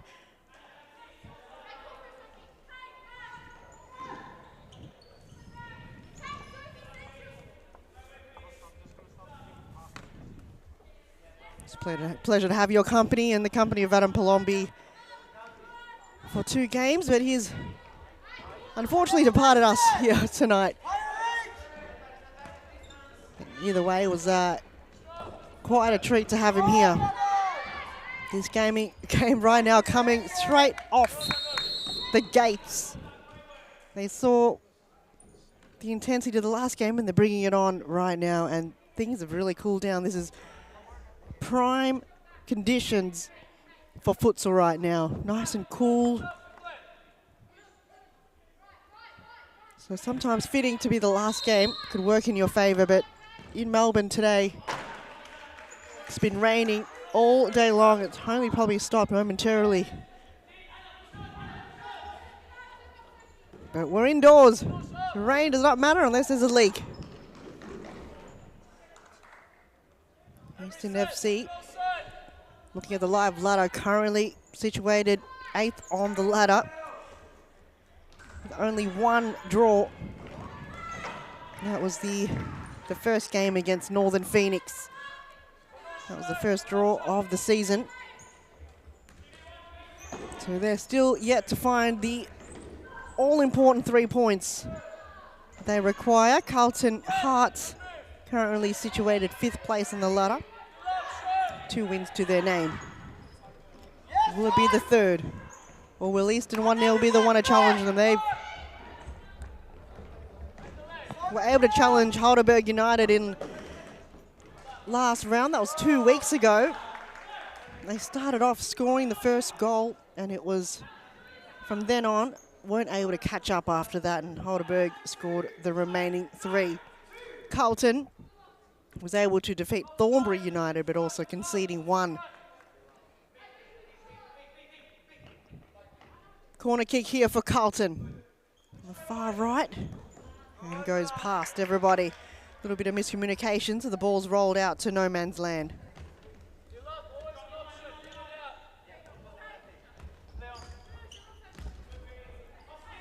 Nouri, hugging the right side. Couldn't get a right foot on it. Lost her footing there.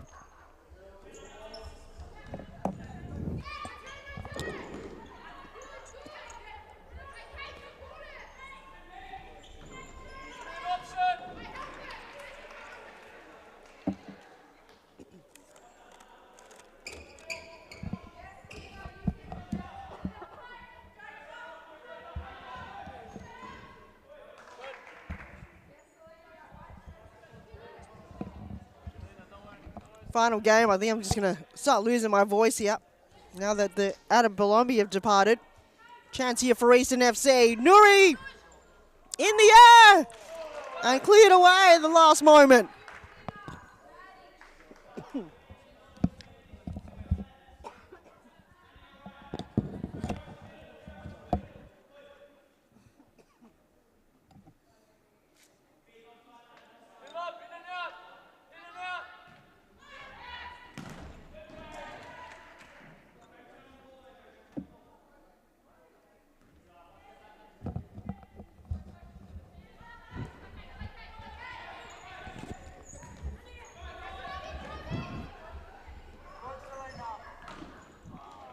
Chance here for Eastern FC to get one up.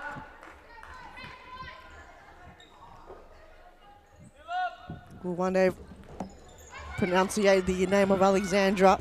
Might have to consult with her of how to correctly pronounce her last name.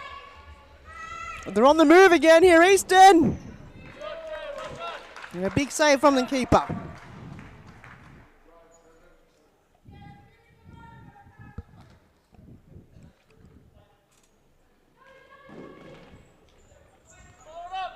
Nouri, but it's cleared away.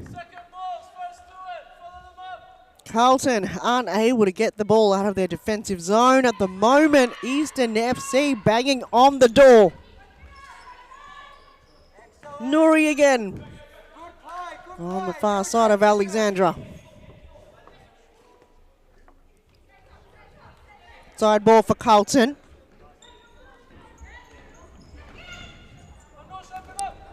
As Esther Benedek makes her way on the court here for Carlton Hart.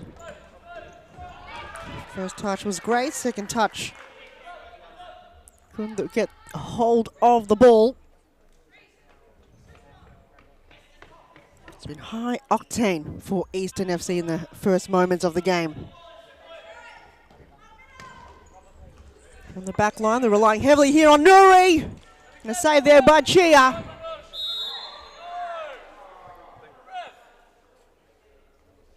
It was holding there, and it's gone against Eastern FC. So Demelza Howard will take this one from all the way back. To go to a right to Racinos. Receiving with the overlapping run, looking for her teammate Jojo Vukovic.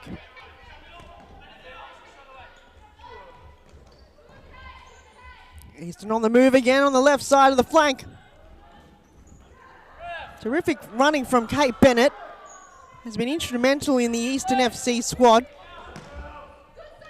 This is what has really lifted up the team in the past couple of rounds, is the addition of a few key players like Kate Bennett. And a heavy knock there to the ground.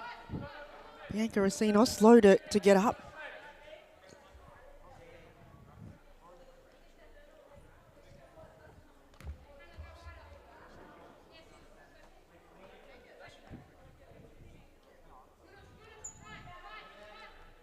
Free kick given here to Hart. Howard, a long way from home. Might be the only time Selena Danila so far in this game will be tested.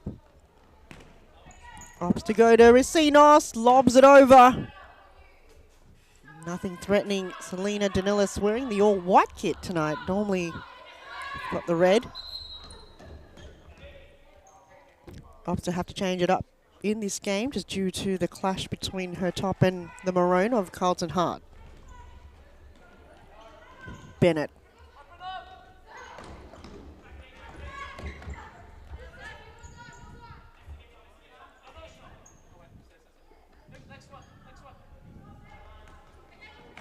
Hart haven't had much clean possession in this first moments of the game.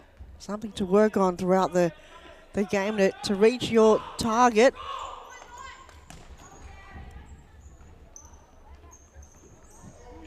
Easton deep inside their D, but it's saved again by Melanie Chia. Sophia Alvarenga, normally their goalkeeper, not present tonight.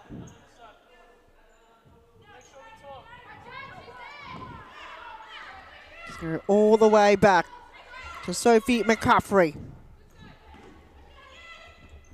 Bit of time and space, but it's ramped away. Still an Eastern FC ball here. Kate Bennett thought her teammate was lurking there on the left side. Carlton can reset now as referee is adjusting the goal. It's not stuck on, so any movement of the ball to the post, going to make sure it's aligned. Long throw for Chia, but it's intercepted once again. 1-0, almost left it behind. Back into play now for Carlton.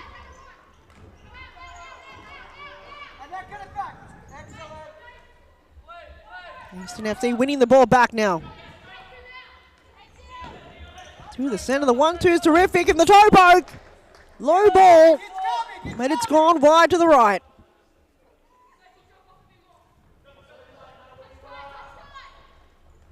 Chia, long through the middle, not working. Carlton come back in numbers to defend. Lata Rocker.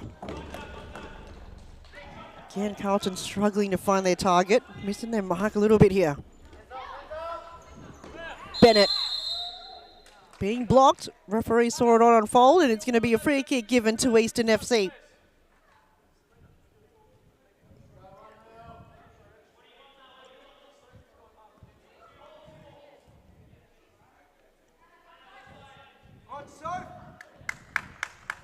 Let's make it count 1-0.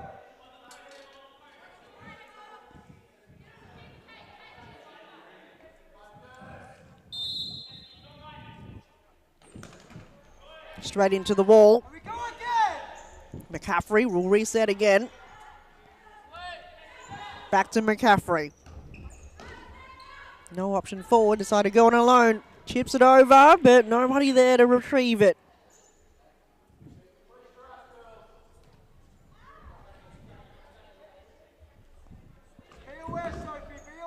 Very even matchup here for the final game of round 6. Appreciate your company wherever you're watching. We're broadcasted live to you from Darebin Community Sports Centre every Sunday evening from 5:45 p.m. It's the Women's Series Futsal Victoria competition. Chance here for Carlton. Did it go in? I think it has. I think everyone's shook. It was a little bit of a... Everyone just stopped there, but gee, Benedek coming on board here as a substitute and already making an impact, but we were all unsure if that went in or not. But I think from the body language of Selena Danila, she knew she was beaten. It was just a very delayed celebration from Esther Benedek.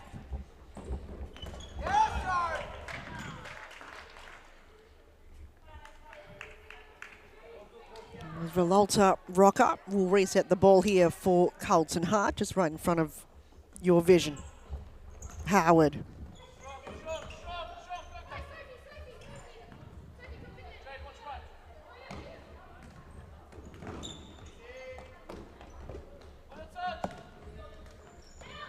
DeWong looking to hold on possession. Villalta Rocker was the target. Still a Carlton ball. Selena Danil is still yet to be tested here. Mara Sumaro to Howard. Now Selena Danilis can unlock.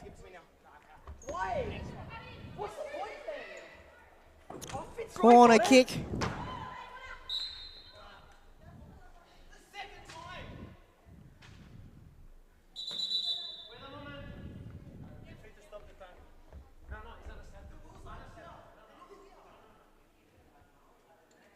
Just a little bit of a stoppage here. Reese Intuisi from Carlton asking for a timeout.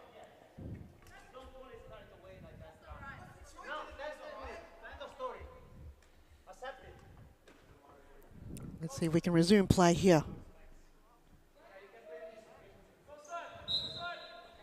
Tomorrow, Howard was a target. Managed to get the ball back into play. Chia opts to go long. Eastern FC.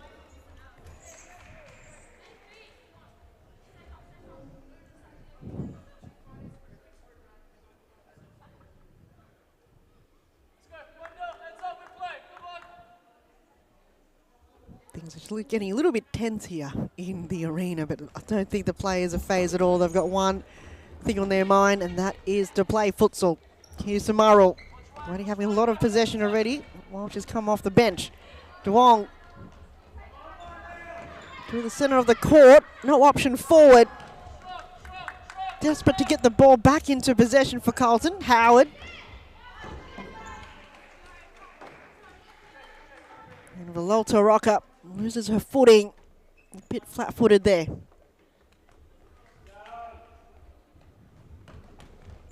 Trevor Seal makes her way on the court for Eastern FC. Bennett looking for a player deep inside the D. Didn't work there. Chia quick to release to Samaro. Under a little bit of pressure. Good save there by Danilis.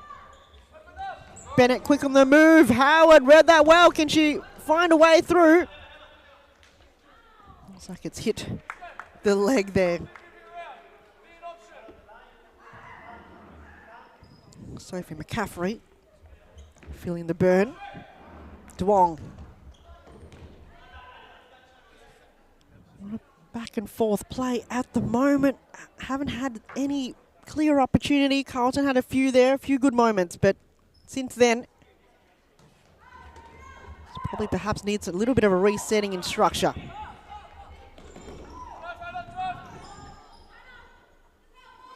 Easton's going to be more sharper on their movement. Back heel pass to Bennett. Crashes into Samaro. They both fall to ground. Play on, says the referee. Howard, Bennett.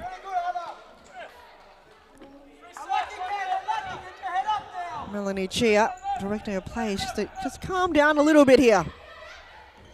Samaro. Holding up the ball here. Getting challenged. Trevor Seal in that mix. Did just enough for her team.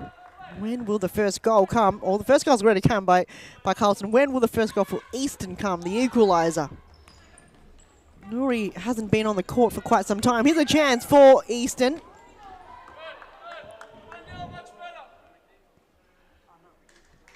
Trevor Seal have got herself in a lot of passages of play.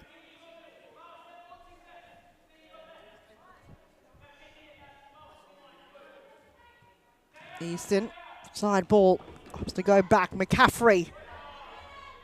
Samaru won the ball there. May have come out second best. McCaffrey comes up to mop it up. Couldn't find a way past Howard. Back to Trevor Salt.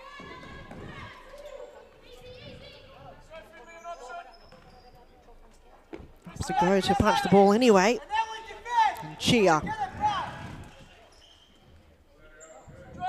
Sinos back on the court for Carlton Hart. McCaffrey.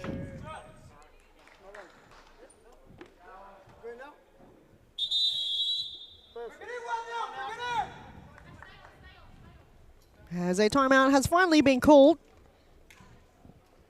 Reese Intuisi, the one to call it. We'll take a short break. We'll see you right after this.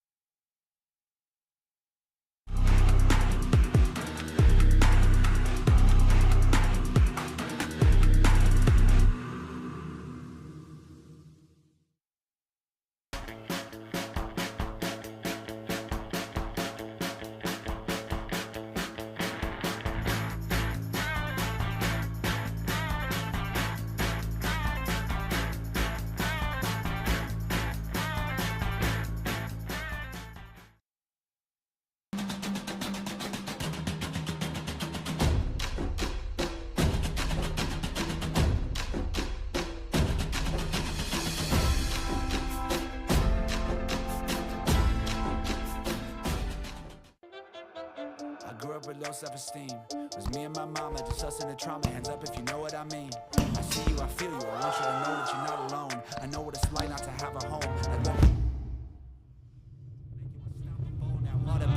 Feel like I live in the end zone. I'm the one leading the drives. The crew riding round in a benzo.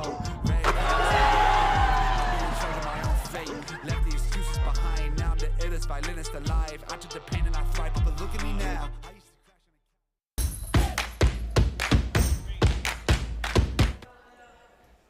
We're back from Reese Intuisi calling the timeout break for Carlton Hart as the final game for round 6 resumed. Carlton leading the game 1-0.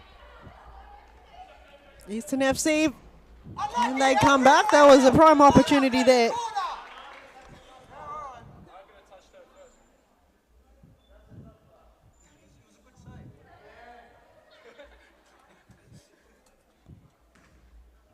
And if you just joined in, the results of the first 3 games.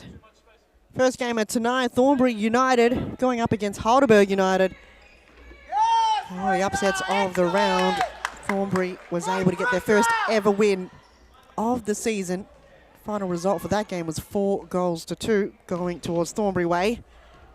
Second game was very predicting to the Fitzroy squad being very dominant from the start to the end of the game. 11-0 against Northern Phoenix.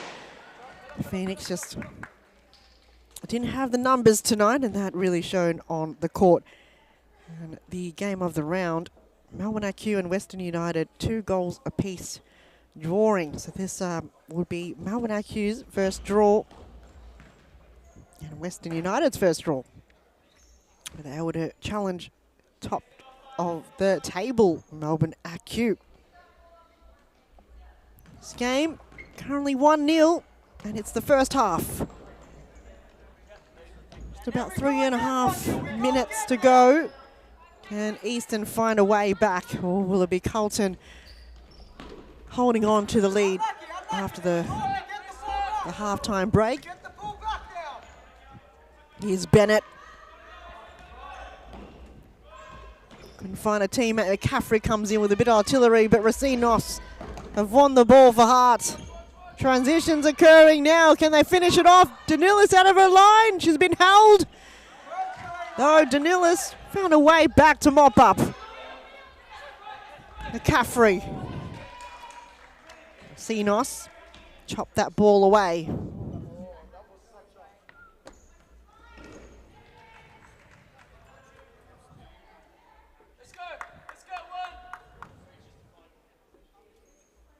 Side ball.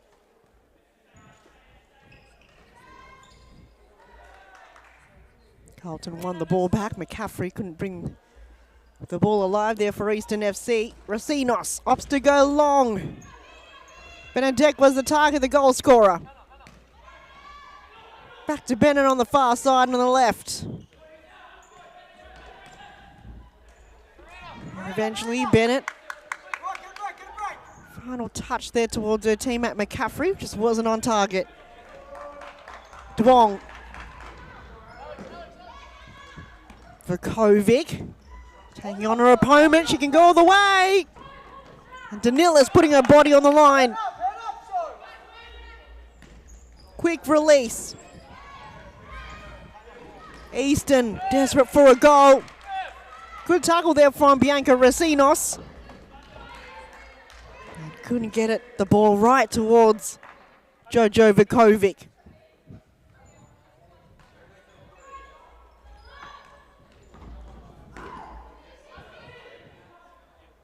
Skotnica.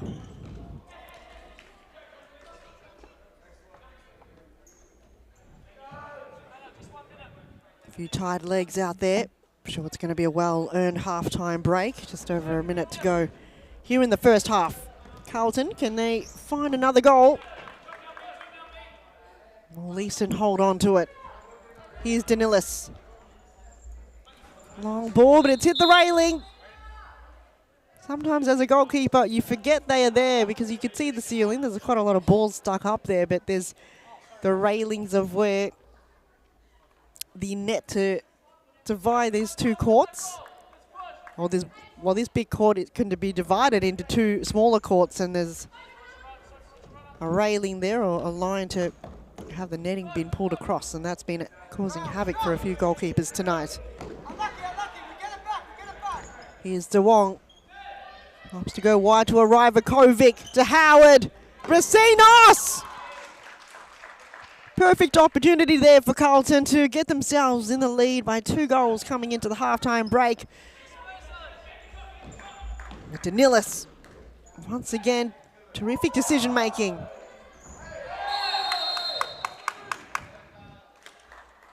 A few Eastern fans on the far end, and they're loving that. Creative play on the far end, though. That foul, they were a bit vocal about it.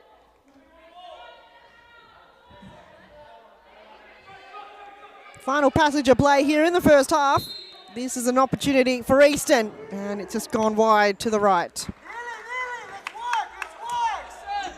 Chia looking for the run towards Racinos, and that's all the time that's left here in the first half. Carlton Hart leading 1 goal to Eastern FC. Neil, right after this is the final half of round 6. Don't go anywhere. We'll see you soon.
With low self-esteem, was me and my mama just us in the trauma. Hands up if you know what I mean. I see you, I feel you. I want you to know that you're not alone. I know what it's like not to have a home.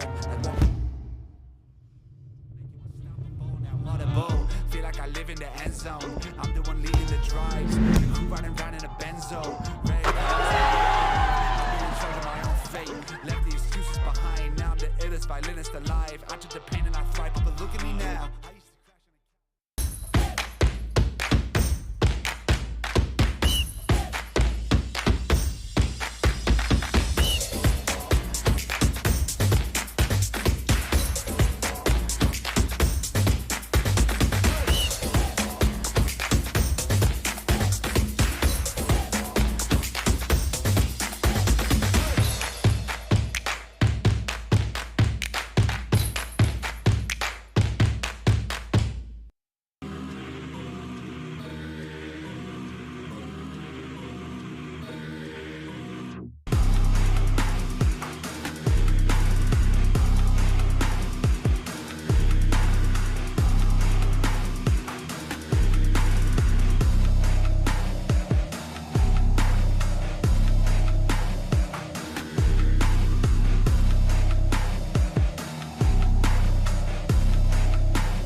Welcome back to the final half of round 6 action.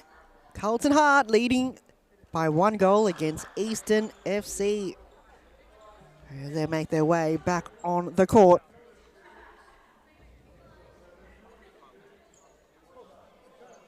Eastern FC, they come out in the second half with an equaliser. Will Carlton hold on to the lead? A lot of direction coming from Costa on the bench. And on the other end, it was Reese Intuisi managing the Carlton Hart squad. Here's Samaro. McCaffrey won the ball there. Led by a lot of maroon jumpers around the ball. I don't know what will turn it around. Counter attack is on. Alta Roca to Samaro. Early signs here for Carlton. Just haven't been on point in their goal scoring accuracy. Back to Selena Danilis. One of the 3 under 23 players that have got the referee having a close eye on the most valuable player in the competition, one of the juniors. She's joined there by Balkis Voljarin and Annabelle Mergianos. As being an MVP of the game. Getting her votes there by the referee. Here's Bennett. Lobs for the back post, but Michelle Chia got there first.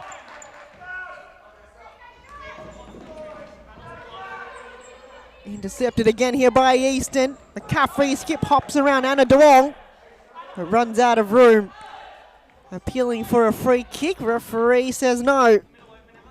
And Anna DeWong will taking the side ball here for Carlton Hart. Back to Demelza Howard. Chips it towards Samaru. And a little bit of time here for Rocker. Samaru. Back to Rocker. Positioning there is been on point there for Selena Danilis. Alexandra. Wants to go back. McCaffrey to Bennett. Bennett couldn't find a way past Rilalta Rocker. And Carlton is back on the move. Samaru will hit it. Defended well by McCaffrey. Back to Samaru.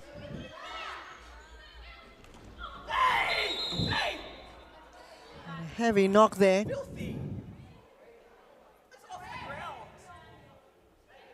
little bit of warning towards Alexandra. Referee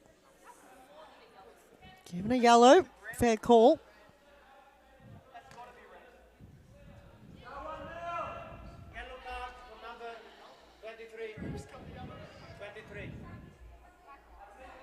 Things are getting heated here. Frustrations all around for Easton, but it may have been an opportunity for Carlton. Samaru can go all on alone. The wall's a little bit later to get themselves collected here. Opts to go to DeWong, who chips it. Right idea there coming from Anna DeWong. However, a little bit too much mustard behind the ball. Danilis, long ball. Alexandra. Alexandra! 1-0 and finally found the equaliser. They're up and about. And that's exactly the spark they need to get themselves back in the game. It was time to tell. You can sense they've been banging on the door. They've been brewing it. And it's finally come their way. The relief there surely would have been building up and bottling up until now, and it's finally released. That pressure out of the bottle. Finally released there. And Easton have got an inkling of hope to get themselves in the game. Their first ever win against Carlton will be sweet. Will it be another upset? We saw it before in game 1. Thornbury United was able to go home with the 3 points. Well-deserved 3 points. However, Eastern FC can they create the second upset of tonight. Here they go again. The momentum is brewing. And McCaffrey draws in a corner kick. Kate Bennett to take this one, but the goal scorer for Carlton have just made her way on the court. Esther Benedict. Bennett just came across and nobody there. A lot of maroon jumpers behind the ball. DeWong. Howard.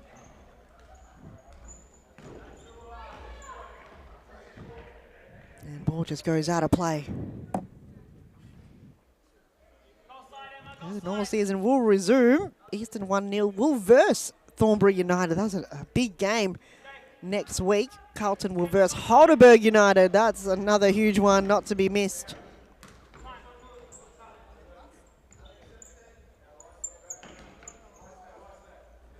Long pass there. Alexandra. Looking to mop it up. Carlton side ball. DeWong will bring it in. What options does she has? Vilalta rocker. Back to DeWong. Switches it wide towards Benedek. Loses the ball and the crowds are loving it. Eastern FC have come in with their fans tonight and you can feel the atmosphere from the far end of the court. They're loving every single little wins for their team, and that one may have uplifted the girls in blue. 1-1 here inside the second half. There's just over about 16 and a half minutes remaining in the game. Still anybody's game. Here's Kate Bennett. Couldn't find Alexandra. And eventually the ball will go out of play for an Eastern FC side ball. Manush Niruri back on the court for Eastern. We saw her in the first moments of this game. And now they've allowed her back on the court. What will she bring? More physicality here. Nuri starts to go on alone. Had Alexandra on her left.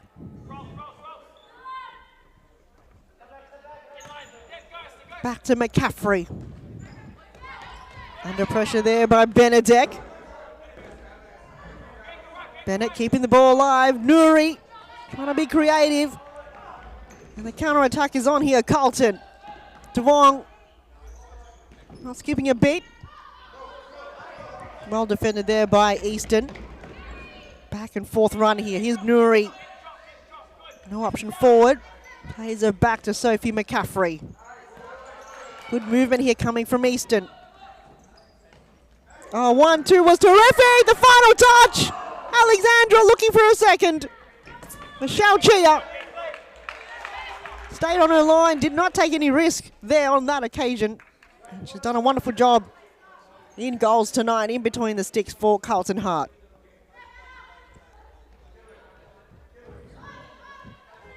On the move again here, Easton. Side ball.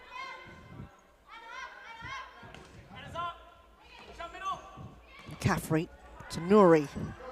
Sinos on her toes. Can she get it? Release it? No. Runs out of room on the far side. Carlton can take it. Small breather here. DeWong can bring the ball to ground. It's going to go back to Selena Danilis, who has to go long again. DeWong, 2-3 players in front of her. No option forward. Finds Vasinos. Oh! Outstretched save there by Selena Danilis. Looked like it was in slow motion. But somehow she veered the ball out of danger, but it's still a Carlton ball. As Reese and Tawisi have called a timeout break. Just about 14 minutes remaining in the game. We'll see you right after this.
A timeout called by Reese Intawisi from Carlton Hart.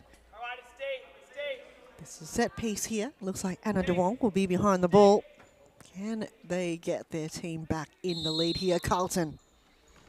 DeWong, right idea towards the direction of Demelza Howard. No clean possession there. Something to work on here, corner kick. Sometimes it's a blessing and sometimes it's just almost non-existent in terms of the tactics that you would practice in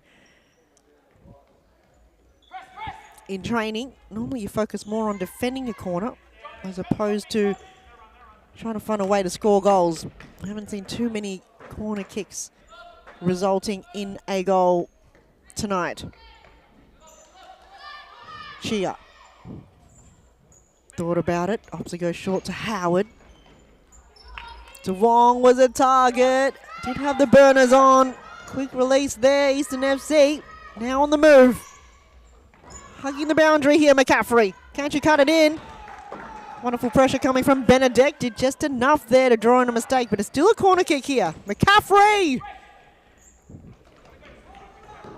Couldn't find a way through the brick wall of Carlton Hart's defence. Alexandra, the goal scorer. Oh, keeping a close eye. Managed to get a foot on it. On target. Chia. Sharp eye from the goalkeeper. Sinos will have to go back to Benedek. DeWong. Good movement from Carlton. McCaffrey gets stripped. Carlton looks like they're providing a little bit of taste of their own medicine towards Eastern FC.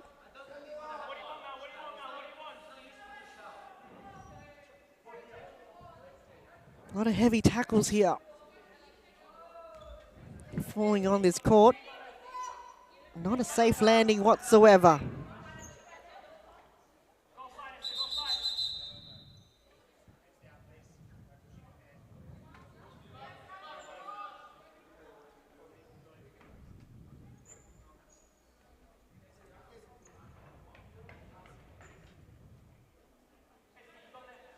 Racinos and Anna DeWong on it in the wall. They're trying to find their way through here. Easton, McCaffrey. Oh no, no McCaffrey.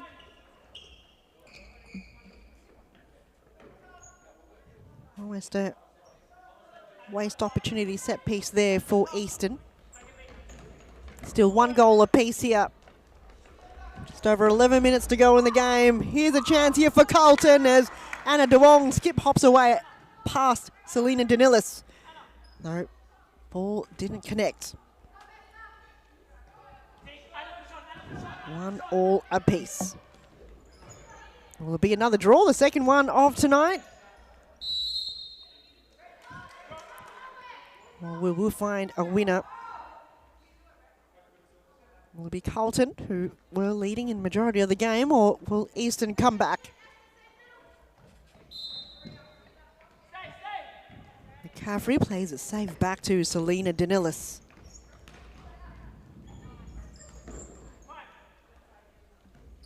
Carlton winning the ball back here. DeWong. And a little bit of pressure. Opts to go back to Benedek.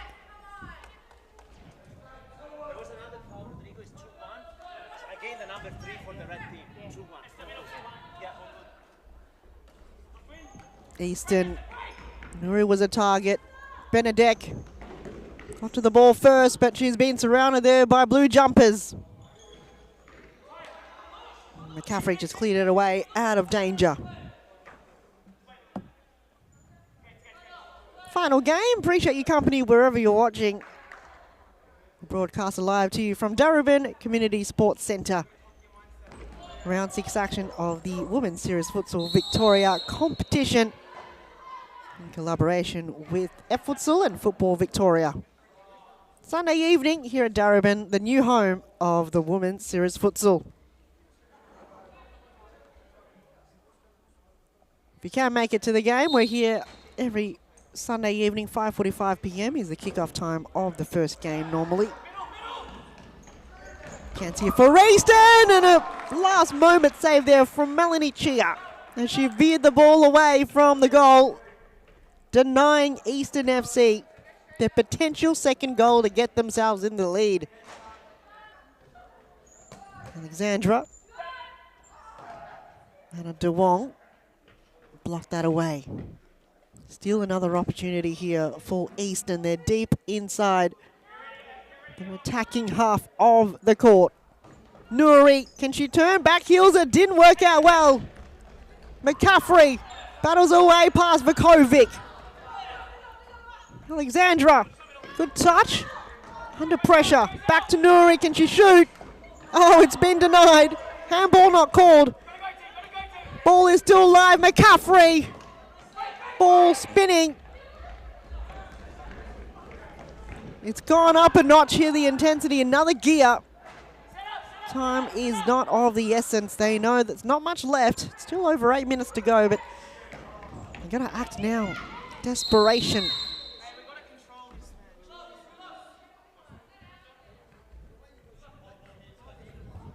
Intensity. Still at its heights. Calm down a little bit now, referee. Finally blew the whistle.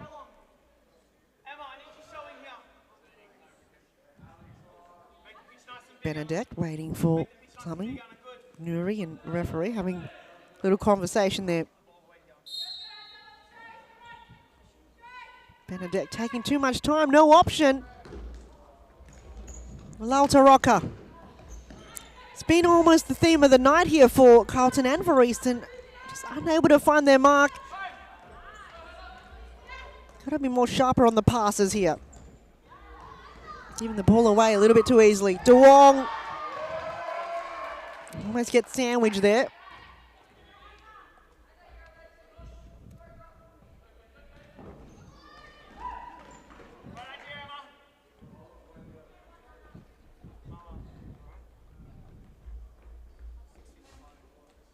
Goal scorers. First one was from Esther Benedek and the second one from Alexandra. Who will be the second or will remain a draw? Second draw for Eastern FC.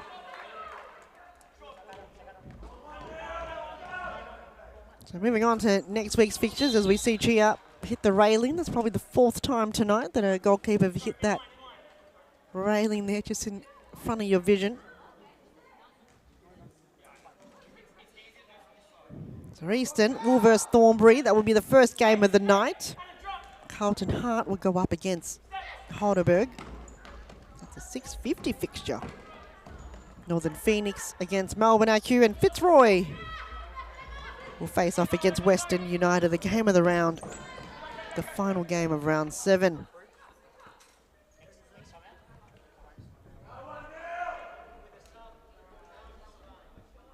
Howard. Lautaroka. Going to find some more back on the court for Hart. Nuri intercepts it, but really haven't had too much option forward. Looking for a teammate. Foul against Carlton and a free kick given to Eastern FC. As Eastern have called a timeout break.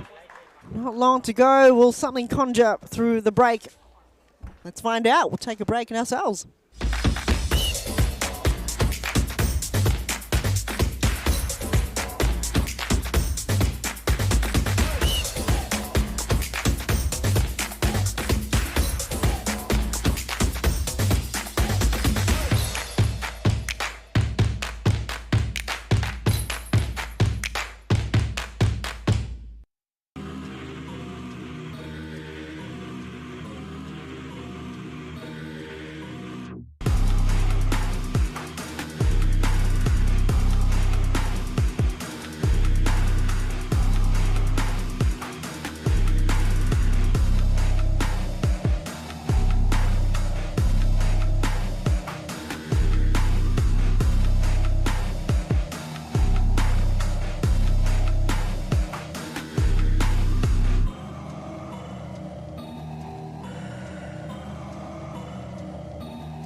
Timeout break called here by Costa from Eastern FC.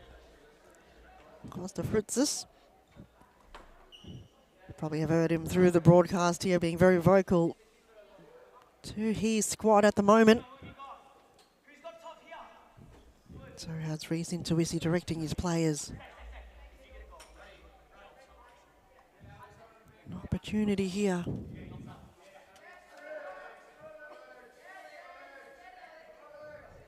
Just a little bit of a slow start.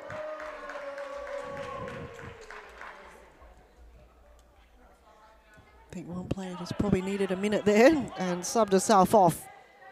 Let's resume play. 5 minutes 26 on the clock. McCaffrey lines up. It's gone in the wall. Samuro.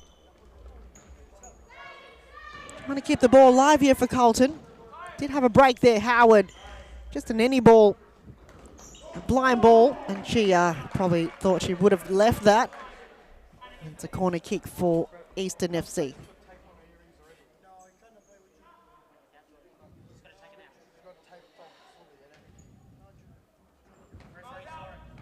McCaffrey straight into Samaru.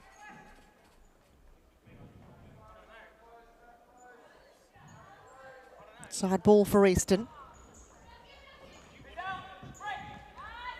Samaru on the move. Oh, it's broken alive, but Danellis cleared it away. Fans are loving it on the far side. They've been vocal. They've been very supportive towards Eastern FC. They've created the atmosphere here. It's a final game. 10:06 p.m. on the clock here on a Sunday evening. Right now the players on the court are focusing on one thing and one thing only, is to win. And I'm sure other people that are not playing are thinking about when will it end. We want to go home as quickly as possible. DeWong on the move on the left side. Finds her teammate, bit flat-footed there. Tomorrow, back to Benedict, will unlock left boot, and Selena Danillis got it covered. Sophie Caffrey. Just a wild shot, thought someone's going to be there in the back post, but I think it's fatigue right now. 3.5 minutes to go, and a few tired bodies out there. Those that have already played a game. Big ball left boot there from Kate Bennett. Might be a few players already played at least a game here this weekend, and with the commencement of the outdoor season coming right up by our doorstep here, it will just be a matter of endurance, and the railing once again have received some action tonight, especially in this game. Lalta Rocker breaking in the 1-2 from Anna DeWong, but ball too heavy to get to, and Easton can reset the ball deep inside the defensive half. Selena Danillis controlling the ball.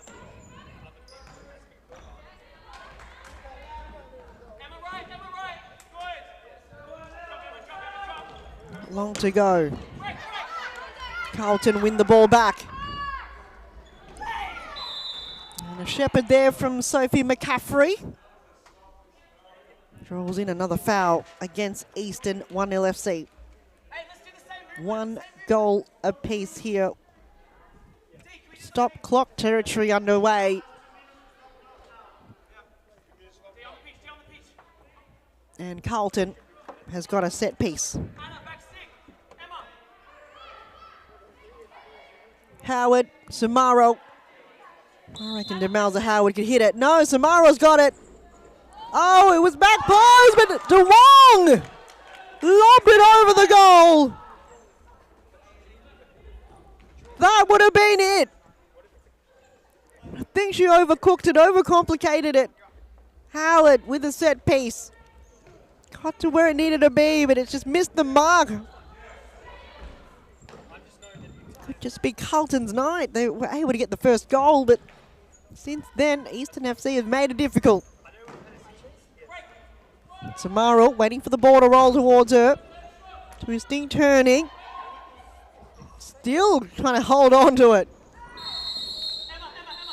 And a push in the back. Free kick given.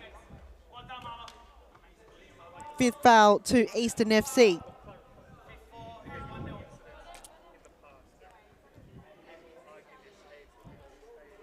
One minute, 20-something or so. And again, Carlton in a prime position. Indirect free kick in front of goal. Samaru choose Howard on her right or DeWong on her left. Howard's moved to the left. Oh, just got it in anyway! Samaru gets her team on top in the dying moments of the game. And that could be the sealer that Carlton needed. They've capitalised on the opportunity, the second set piece that they've encountered in the last couple of moments of the game. And Carlton Hart have got the belief back in their favour. Eastern FC, can they get one back? Nuri! So close, but it's a corner kick.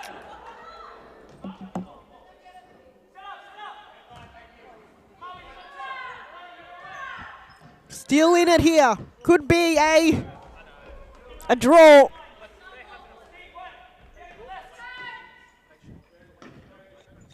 Time is ticking.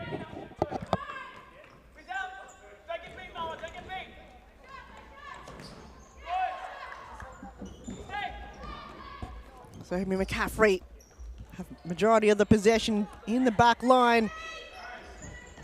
And heckled there by 2 Carlton players. Alexandra already scored a goal. Draws in a corner kick. Time is now of the essence. It's crunch time. It's not long to go. You probably have another 2 kicks maximum. Got to make it count. Carlton has just been so resilient. Here's DeWong. She shoots. Yeah, but it's gone wide to the right. 3rd win here, if Carlton can hold it. And denying Eastern FC their first 3 points or potential 2nd point. It's been a nail biter. Weren't sure who was going to take it home. Carlton are moments away. Eastern FC, they're not done yet. Bennett lines up. Too much mustard behind the ball. It could be perhaps the last chance for Eastern. Carlton's just got to hold it on for now. Nuri, this is the last moment possibly. And Demelza Howard just held the ball enough. This is now tactical play. Looks like it's a corner kick. Nuri. McCaffrey to her left. McCaffrey, it's chipped over the crossbar. Carlton's got to bide some time now. DeWong can hold it. She'll hold it. They've just got to hear the siren now. Last roll of the dice, not enough time. Carlton Hart win. They threaded the needle. They've fought hard and the 2nd goal was well deserved. And huge congratulations to Carlton. That's the final game of round 6, closing it up. We'll bring you the play of the match interview after this to close up the night.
The first half was just a bit of back and forth. What composed you in the second half? What was the message from Reece to kind of get yourself over the line? I think the first half we just trying to understand how our opponents play. They were a bit on the aggressive side, but by the time we got to the second half, we were able to like manage that and just find the gaps within their team and work through it. Was the fans affecting you whatsoever on the far side? They were getting very vocal towards the end. Did you kind of try to block that out as much as you can? Once I'm on the pitch, I can't hear anything, but it definitely did make the game more exciting. There was definitely like a good half. I'm a good side, so it was definitely, it brought more excitement to the game, I'd say. Got to give credit to your keeper, Michelle Chia. She really kept you in the game. There's so many moments where she was left alone on the back end. Did you rely on her and her expertise to make sure that she keeps the team not conceding as much as possible?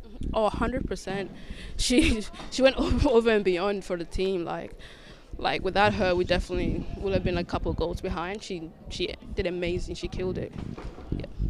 6 games in, three wins already. Is that something that you look forward to? Every win is a magical one. You don't take any game for granted, and to kind of have those up and downs. But a win is a win, and a 3-1 in this competition that's been really tough. Yeah, 100%. Like you said, never take a win for granted. Every point matters, especially if you want to make it to finals. So it's great to have a win. Appreciate your time. It's a pleasure to speak to you, Marwa, and I can't wait to see more futsal from you for this season. Thank you for having me. Appreciate it. Thank you, and we hope to bring you a player of the match interview from Eastern 1-0 as well. Don't go anywhere.